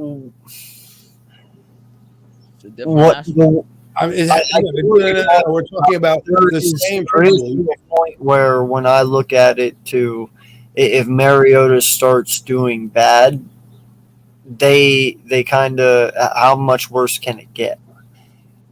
Scenario. Pretty much. To where Ritter can possibly sneak in and start because. I mean, if it's just his accuracy that you have to work on, well, they can work on that throughout the week, each and every week, and let him play to get better. I mean, he's not going to get better sitting on the sideline, so unless Mariota is truly showing you something and truly showing you he can lead this team and move them forward, I don't see why it would keep them from not going with Ritter. Hey, I got a question. Who do you guys rank like from last year's quarterbacks, like T-Law, Fields, and all of them? Where would you rank them 1 through, I guess, 6? Because you got Lance, Mills, Jones, Wilson, Fields, and Lawrence. So 6. I just want to debunk one thing real quick. You said that Desmond Ritter had accurate issues. He had one season in college where he was under 60% passing. Every other year, every other year he had 62% or better. So don't tell me he's gonna have accuracy issues. If you're gonna look at that Alabama game though, he played a lot of shitty defense. Alabama, I can't blame him for playing teams like that. Alabama, go study his tape. Did you study his tape? But he played. Yes, I look back at it, but he played a lot of trash competition. Daniel Jones sucked against Clemson. You know what does that mean? You're playing a team that's out of your league. But if you take someone that's in your league that he played, then obviously his percentage is gonna look better because he played a lot of trash competition. Are you kidding me? He had one of the best seasons Cincinnati has had. He had 62%, over 60% completion. He led that team to the playoffs. That was a team that wasn't supposed to be there. 3 of his guys got drafted on offense and defense. Wasn't solely him though. I get what you mean. I get what you mean, bro. I can't have you saying that he has accuracy issues when I read the facts out loud to you, and he's over 62% passing for his career. So that's not played a lot of trash competition, man. I don't know if I could just say that. Like, I mean, okay, so a lot. So did Josh Allen when he played at Wyoming. What's your point? I don't understand. And he had accuracy issues too. I'll give him that too, but he developed those accuracy issues. Okay, so again, what's your point? But Ritter, whenever he plays good defenses, he's just not the same quarterback. Is what I'm trying to say. That's the quarterback coaches and the offensive coordinator's job to try to help out that accuracy, and on Ritter himself and get him better. I mean, I get it. I understand what you're saying, but how many? That team went 13-0. How many good defenses did they play? You know what I mean? That team dominated. Okay, in their conference. So I'm sorry that when they played Alabama, he had 4 interceptions because half that team's going to the NFL. You know what I mean? Don't base it solely on that. You've got to look at the whole body of work. And the whole body of work tells me that he has 62% accuracy, he can throw the ball deep. I mean, like... Hey, I'll be right back. Got to do something. Be right back. I mean, this stats, his yards per attempt, 7.9, 6.7, 8.2, 8.6. Average yards per attempt was 8.4, 6.5, 8.6. The guy's throwing the ball downfield. He had 20 touchdowns, 18, 19, and 30 touchdowns. He threw for, 10,000 yards in his career. I mean, you can argue with me all you want. I'm just saying he's in Atlanta. He's a 3rd-round pick. There's nothing that says that he can't do it, but don't just say that he has accuracy issues and that's what his problem is. Josh Allen, I could bring up Josh Allen's college stats. They'd be in the 50s. Yeah. I mean, he has other issues, too. It's not just accuracy. What are they? I mean, he's a guy that does a lot when he doesn't need to. He kind of plays hero ball a lot. Yeah, I know. But that's gonna come within time though. So I'm not even gonna blame it on that. He's a rookie still. Yeah, but quarterbacks develop with the coaches that are around them. So if he's put in a situation such as Atlanta, who has Arthur Smith, I do believe who he is, who basically has Mariota running the offense, who got a carbon copy clone, younger Marcus Mariota with less injury history, right? Because Ritter can run, runs at 4.5 in the combine. You know, I mean, you could do a lot of things with him. He's not crazy great. I'm not saying I'm going to win a Super Bowl with him, but I think they're going to be a solid team with him playing. He's going to be an efficient quarterback. He's going to be, I bet you, his career is going to be what the Giants hope Daniel Jones' career is. That's what I believe. They believe that guy's going to be good. They're going to be in the middle of the road. There'll be a playoff team here and there. You know, he may not take you over the top, but he'll be a solid guy. Yeah, I get what you mean, man. Which one of these quarterbacks? Randall, I just put it in the chat again, bud. It's in the Hardcore Sports chat. Which one of these rookie quarterbacks you think is going to start first? Matt Corral, for sure. I think it's going to be Ritter. Kenny Pickett. QB1, Matt Corral. Are you saying that? Where did he go to? He went Right to from the beginning. I think. Where did he go? You talking about Kara? Carolina? Yeah. Oh, he went to Carolina, Carolina. Oh yeah. No, I agree with that one. I think Corral will start for Panthers. Yeah, Basically, Sam Corral or Darnold. Ritter. Darnold is booty cheeks. I'm sorry, he's ass. Yeah, he can beat Darnold out. I feel like an idiot because I said that guy was going to be a good quarterback in the 2018 draft. Oh, yo, Boy, was I wrong. I don't remember when CJ was trying to argue that. Oh my God, he actually thought Darnold was gonna be good in Carolina. I thought he was going to be good. I thought Darnold was going to be a better quarterback coming out of college. Oh no, I grilled CJ on that one. He was all up in my grill about how good that guy was going to be. He's like, Sam Darnold, Okay. it's not on Darnold. They wouldn't have drafted Zach Wilson if they didn't think Darnold wasn't talented.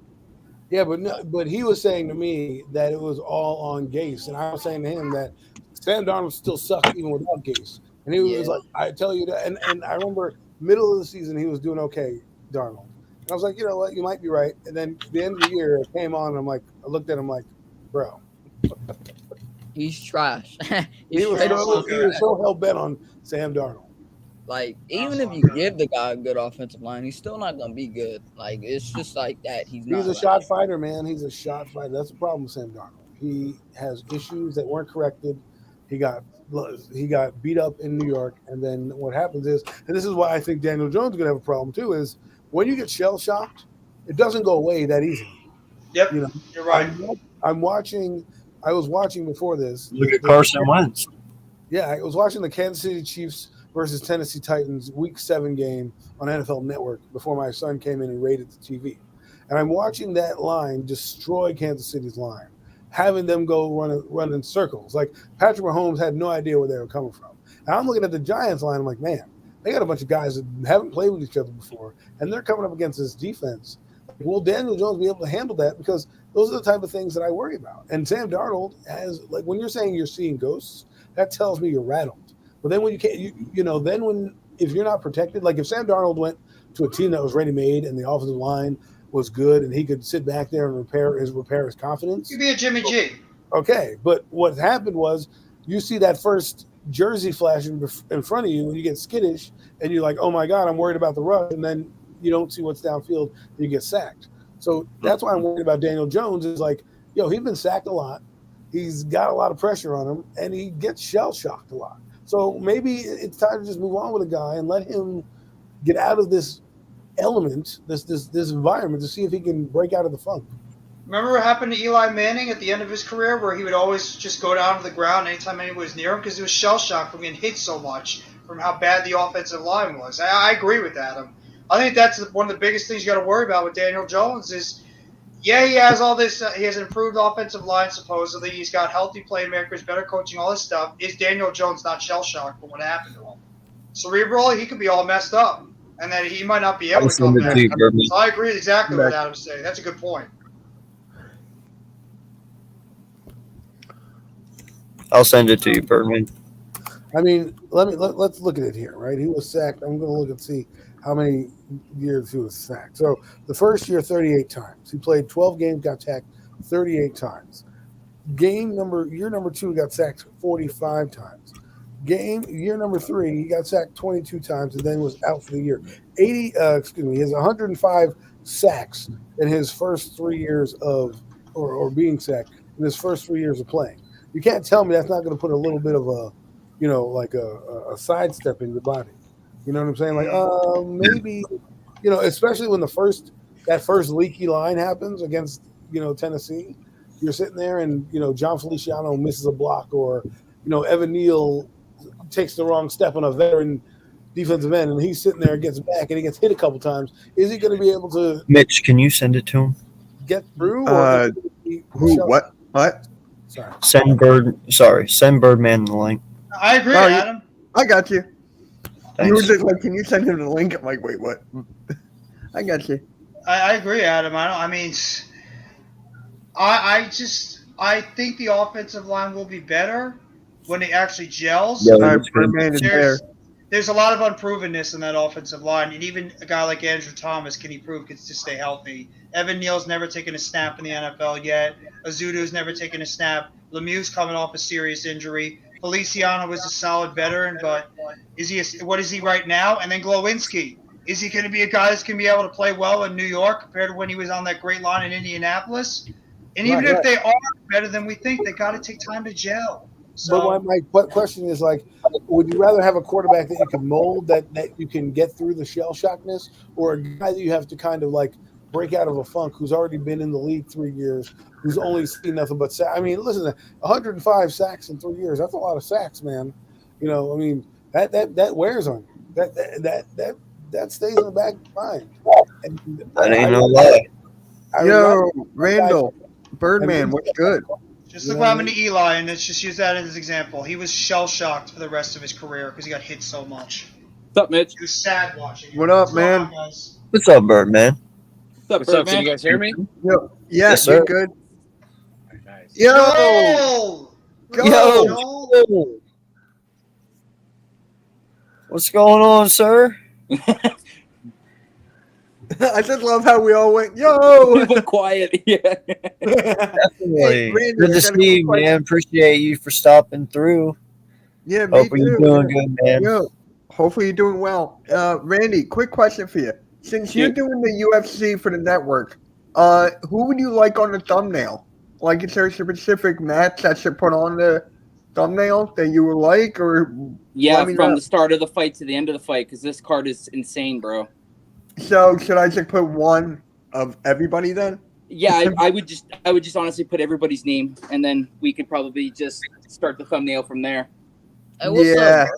What's good, bro? Yeah, I got the card. I'll do Just that. because like the card is stacked from like top to begin or top to bottom, bro. Like honestly, the first match of the night could be the last match of the night. So Yeah, bro, it's gonna be hype.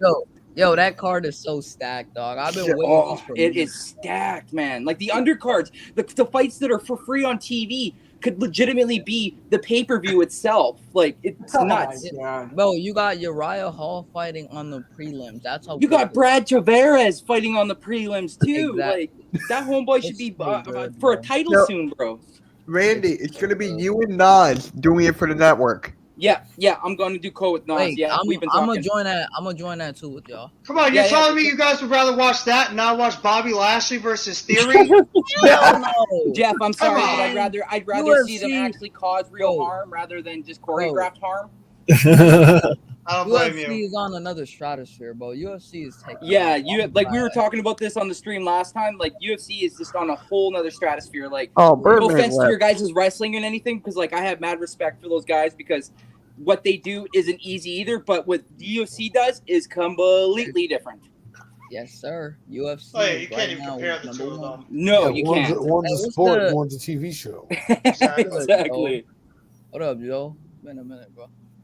There we go. I still remember what Joel used to call. What is Smee all one the of time, your but I'm not gonna most say it on the favorite- podcast. Penis. What is one of your most favorite wrestling matches? I just started watching wrestling on the network. Triple H Undertaker? Triple H Undertaker won for me for sure. Oh man, There's not so mine. many. You know Mine who is- I'm gonna say? It's John Cena and Rob Van Dam at ECW One Night Stand. One Night Stand, yeah. That's my Man, I got to go with Undertaker, McFoley, Hell in a Cell, Oh my god. Yes. Ultimate. Whoever watched that live, bro, you lucky. I watched that live. I watched that shit live. I mean, were you weren't at the you weren't there, would you? No. I watched it on TV. Okay, I was gonna say if you were there, like holy shit. Triangle Oh, ladder match, WrestleMania 16. Hardy Boys versus Dudleys versus Edge and Christian. I knew That was- someone was gonna say that. That was a dope one. Yeah. Oh yeah, John Cena and Shawn Michaels WrestleMania. Yo, the first All right, ever. fellas, I'm gonna head it out. See All you right, later. Adam. Thanks for Take having it me. easy, Adam. All right, take Adam, it easy. talk to you, bro. Peace, Talk to Adam. you. Peace out, John bro. Cena versus CM Punk, Money in the Bank 2011. Yes. Yes. Yeah, I remember that. That's when John Cena was doing his little U.S. title shots and shit like that. He was That giving was the great. younger. Yeah, he Cena was versus giving the younger Owens. guy. Yeah, Huh. Neville. You got Neville. He also gave guys like Sami Zayn, like Balor. Yeah. No, How about this one? Stone Cold Steve Austin versus The Rock, WrestleMania 17. Well, you can put any one of them on there. You can put any one on there. That was a classic match. But 17 was the best. The match was great, and because of what happened after when Vince McMahon and Stone Cold Steve Austin shook hands at the end of it. Yeah. No wrestling fan expected that. How about Brock versus Big Show when they broke the ring? Oh yeah, Brock Lesnar. That was a superplex off the rope, and yeah, that was dope. Remember when Brock Lesnar did the 450 splash off the thing, and he jumped I think it was was a shooting star press. Shit. Yeah, he did a question for him off the thing. I got an underrated one for you guys. 2017 SummerSlam. Roman Reigns versus Samoa Joe versus Braun Strowman versus Brock Lesnar. WWE title match. That was a great match. Very underrated recent match. For Joe WWE. versus Brock Lesnar was good enough. Great Balls of Fire. Yeah. Yeah. And then it was Brock versus Braun versus Roman at Great Balls of Fire. That was another really good match too. I'd probably say Brock versus Roman, their first matchup, when Seth Rollins cashed in on them. That was a great match too. Oh, the whole entire match thing, it was great. Randy Orton's RKO. Can you guys believe that The Rock actually played? He tried out for the CFL up here in Canada, and he got cut. I think Roman Reigns was he played at Georgetown with Calvin Johnson. Randy, I just got it. Is this the main card? Yes, sir. That's the main card? You Perfect. talking about the UFC, Mitch? Yeah. Because I'm making a thumbnail now. Yeah. I can do it for you, Mitch. I can do it. I got it. I already know all the guys that's going to be on it. Olivia. I already made like 4 today, so if you want to make this one, go for it. I already made 4. Got you, man. I'll help you out here. Yeah, just do that one. Sleeping after this. Are you going? Are you doing the wrestling there, Mitch? It's me, AK, Mac, Jeff. I think he's in it. I think it's just us 4. When does yours guys start at the same time? It starts at 8, and you guys start at 10. Yeah. Okay. Yeah. We're gonna end around 11, and then yours will probably end at 1 or 2 Eastern. Okay. Yeah, Slay. As soon as you got it done, just DM it to me. I got you, dog. Yeah, Kurt Angle did have some pretty dope matches. He did. Kurt Angle versus Shane McMahon. Yeah. How about Kurt Angle versus Rey Mysterio versus Randy Orton at the WrestleMania 22? WrestleMania 22. Shawn Michaels versus Kurt Angle. WrestleMania. Kurt Angle versus Eddie Guerrero. Oh, Eddie. How about Undertaker versus Brock versus Lesnar? How about Undertaker versus Undertaker? That did happen. No. That did happen. Kurt Angle versus Brock I'm not Lesnar. joking. That actually did I happen. know. How about who fought God? Who was that? Vince McMahon. It was Vince McMahon and Shane McMahon versus Shawn Michaels and God in 2006. I forgot. How the hell did that work out? Vince McMahon was losing his mind because he lost the match against Shawn Michaels at WrestleMania 22. So Vince McMahon started coming out in a promo after WrestleMania saying, well, the only reason why you won is because you had God on your side. So then he just went nuts, and he just challenged him, I believe, at Backlash that year to a tag team match with Vince McMahon and Shane McMahon against Shawn Michaels and God. And God was just one of those spotlights, pretty much. that was Vince McMahon's losing his mind at that point. That's not pretty competition much, that actually happened. So pretty much he flopped himself around on the mat with no one? No, it was pretty much a handicap match. It was a handicap match. Yeah, it was just a stupid gimmick thing that they were doing. But it was just like every time the ring post will light up. See, I would have had so much more respect if he would have got his ass kicked by an invisible no one. Oh, Vince McMahon would have done it. He would have pretended a chair shot was like the chair was hitting his head. That's what I'm saying. Done that, it's Vince McMahon. That would have made it way more funnier. as much as we make fun of Vince and like we criticize him for what's going on now, Vince McMahon back in the day would have done anything, and we all watched it during the Attitude Era and during the Ruthless Aggression era.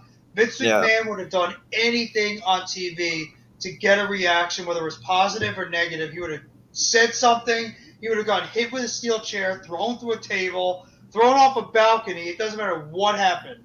Vince McMahon would have always done something to get a reaction from the fans. Bro, how many times did Stephanie get abducted? Shane, Stephanie, that's his daughter. Yeah, his own Stephanie daughter. did all that stuff too. Shane, how many times did Shane McMahon get thrown off a Titantron or like off a steel cage or something? Right. These insane stunts. Yeah, they're all about the entertainment, that family. What's your breaking news, Juice? Throw it in the chat. Don't trust him. This guy's an ultimate troll. He tries to troll, but he does a bad job at Don't it. troll then. Don't troll, bro. He's going Did you to. guys hear about that bettor who parlayed his bets? So he bet on the Rams to win the Super Bowl, then he bet on the Warriors to win the NBA chip, and then he bet on the Colorado Avalanche to win the Stanley Cup. So he had a $5 bet. He parlayed all those bets, and he won $269K. Hey! I thought he'd be able to win more than that. But on a $500 bet, because you're parlay, because of like the odds. Yeah, are but look how much he won. They get closer to the date, right? So he can't mess with that. It kind of just fluctuates. But the fact that on a $500 bet you won $290K, like that's saying a lot. That's nice. That's a good day there.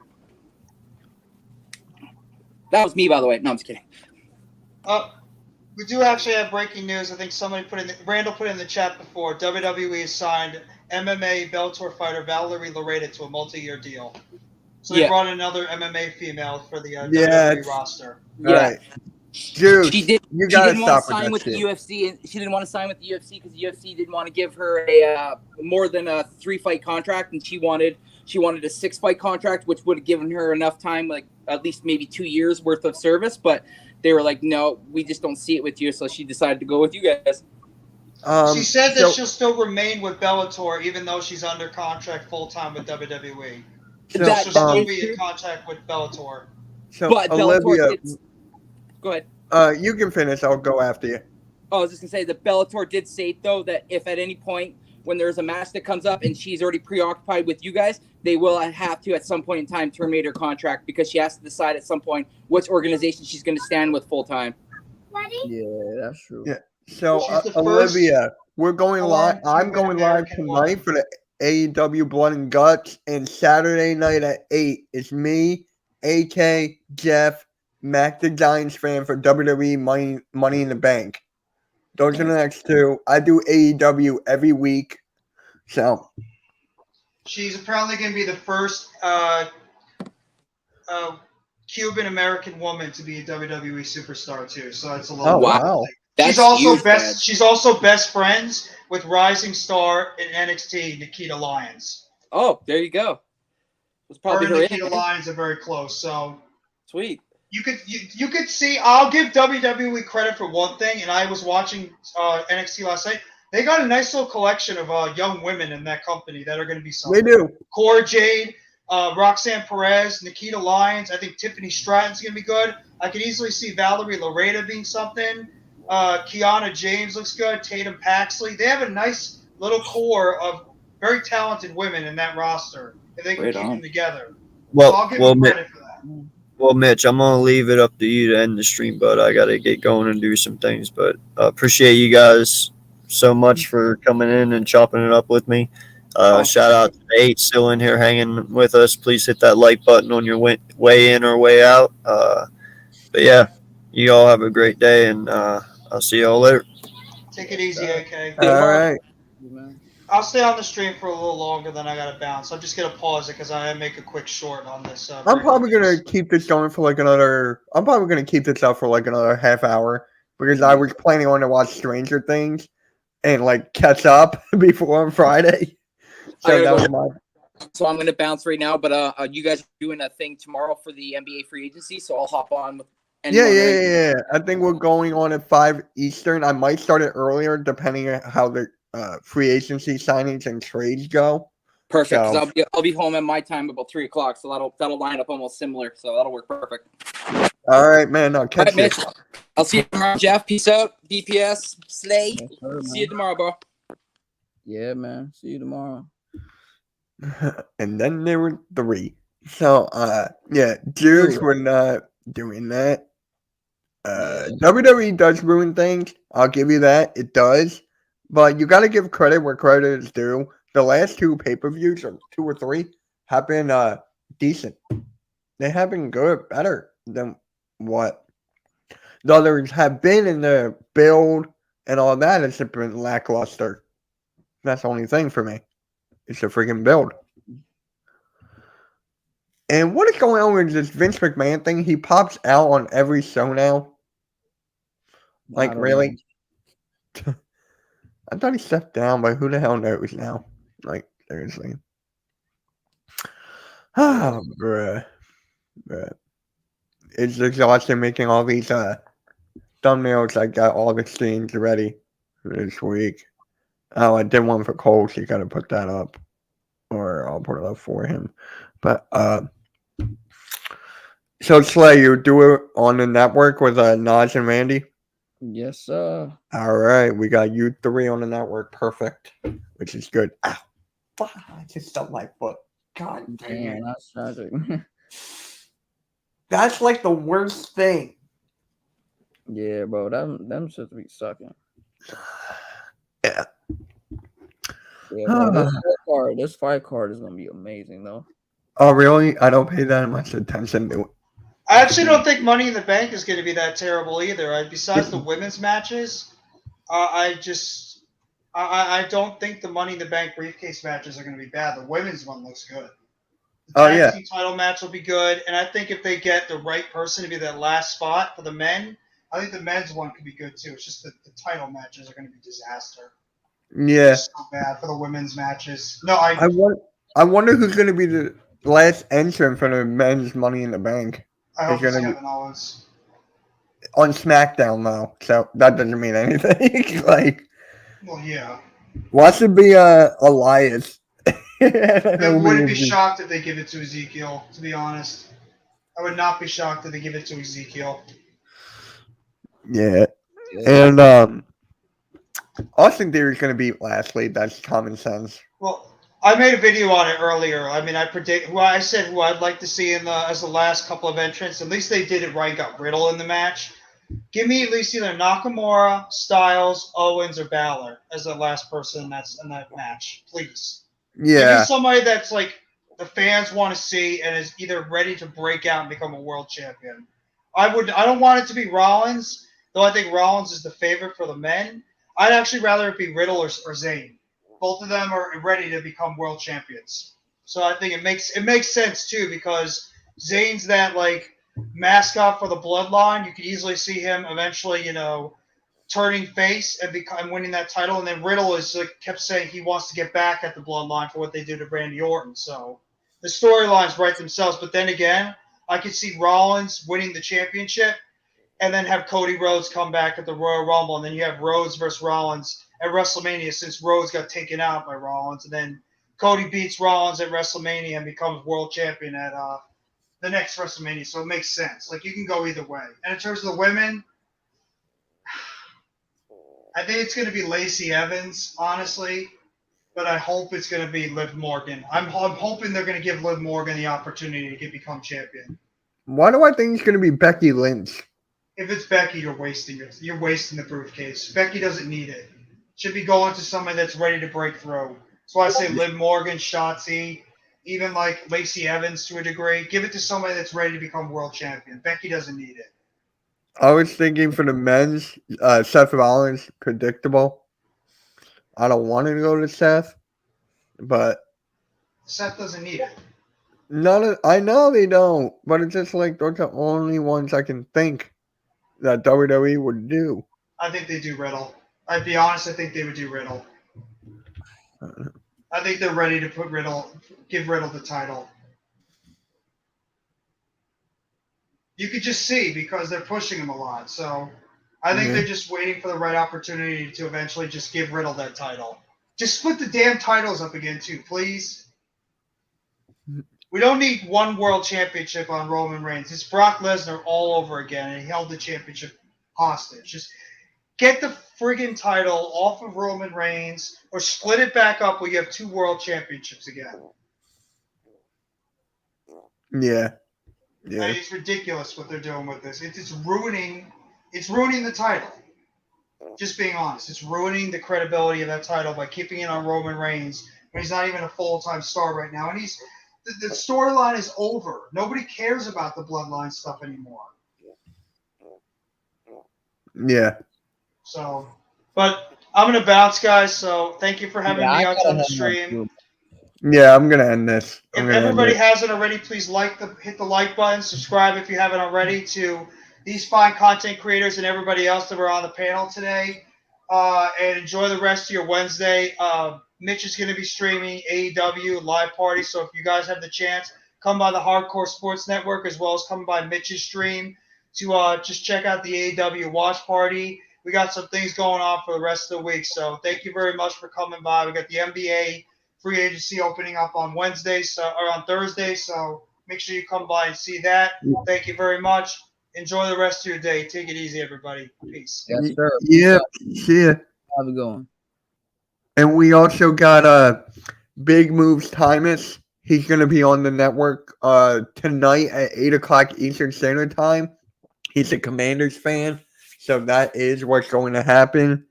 And yeah, guys, make sure you subscribe, do all that stuff. We'll talk to you all later.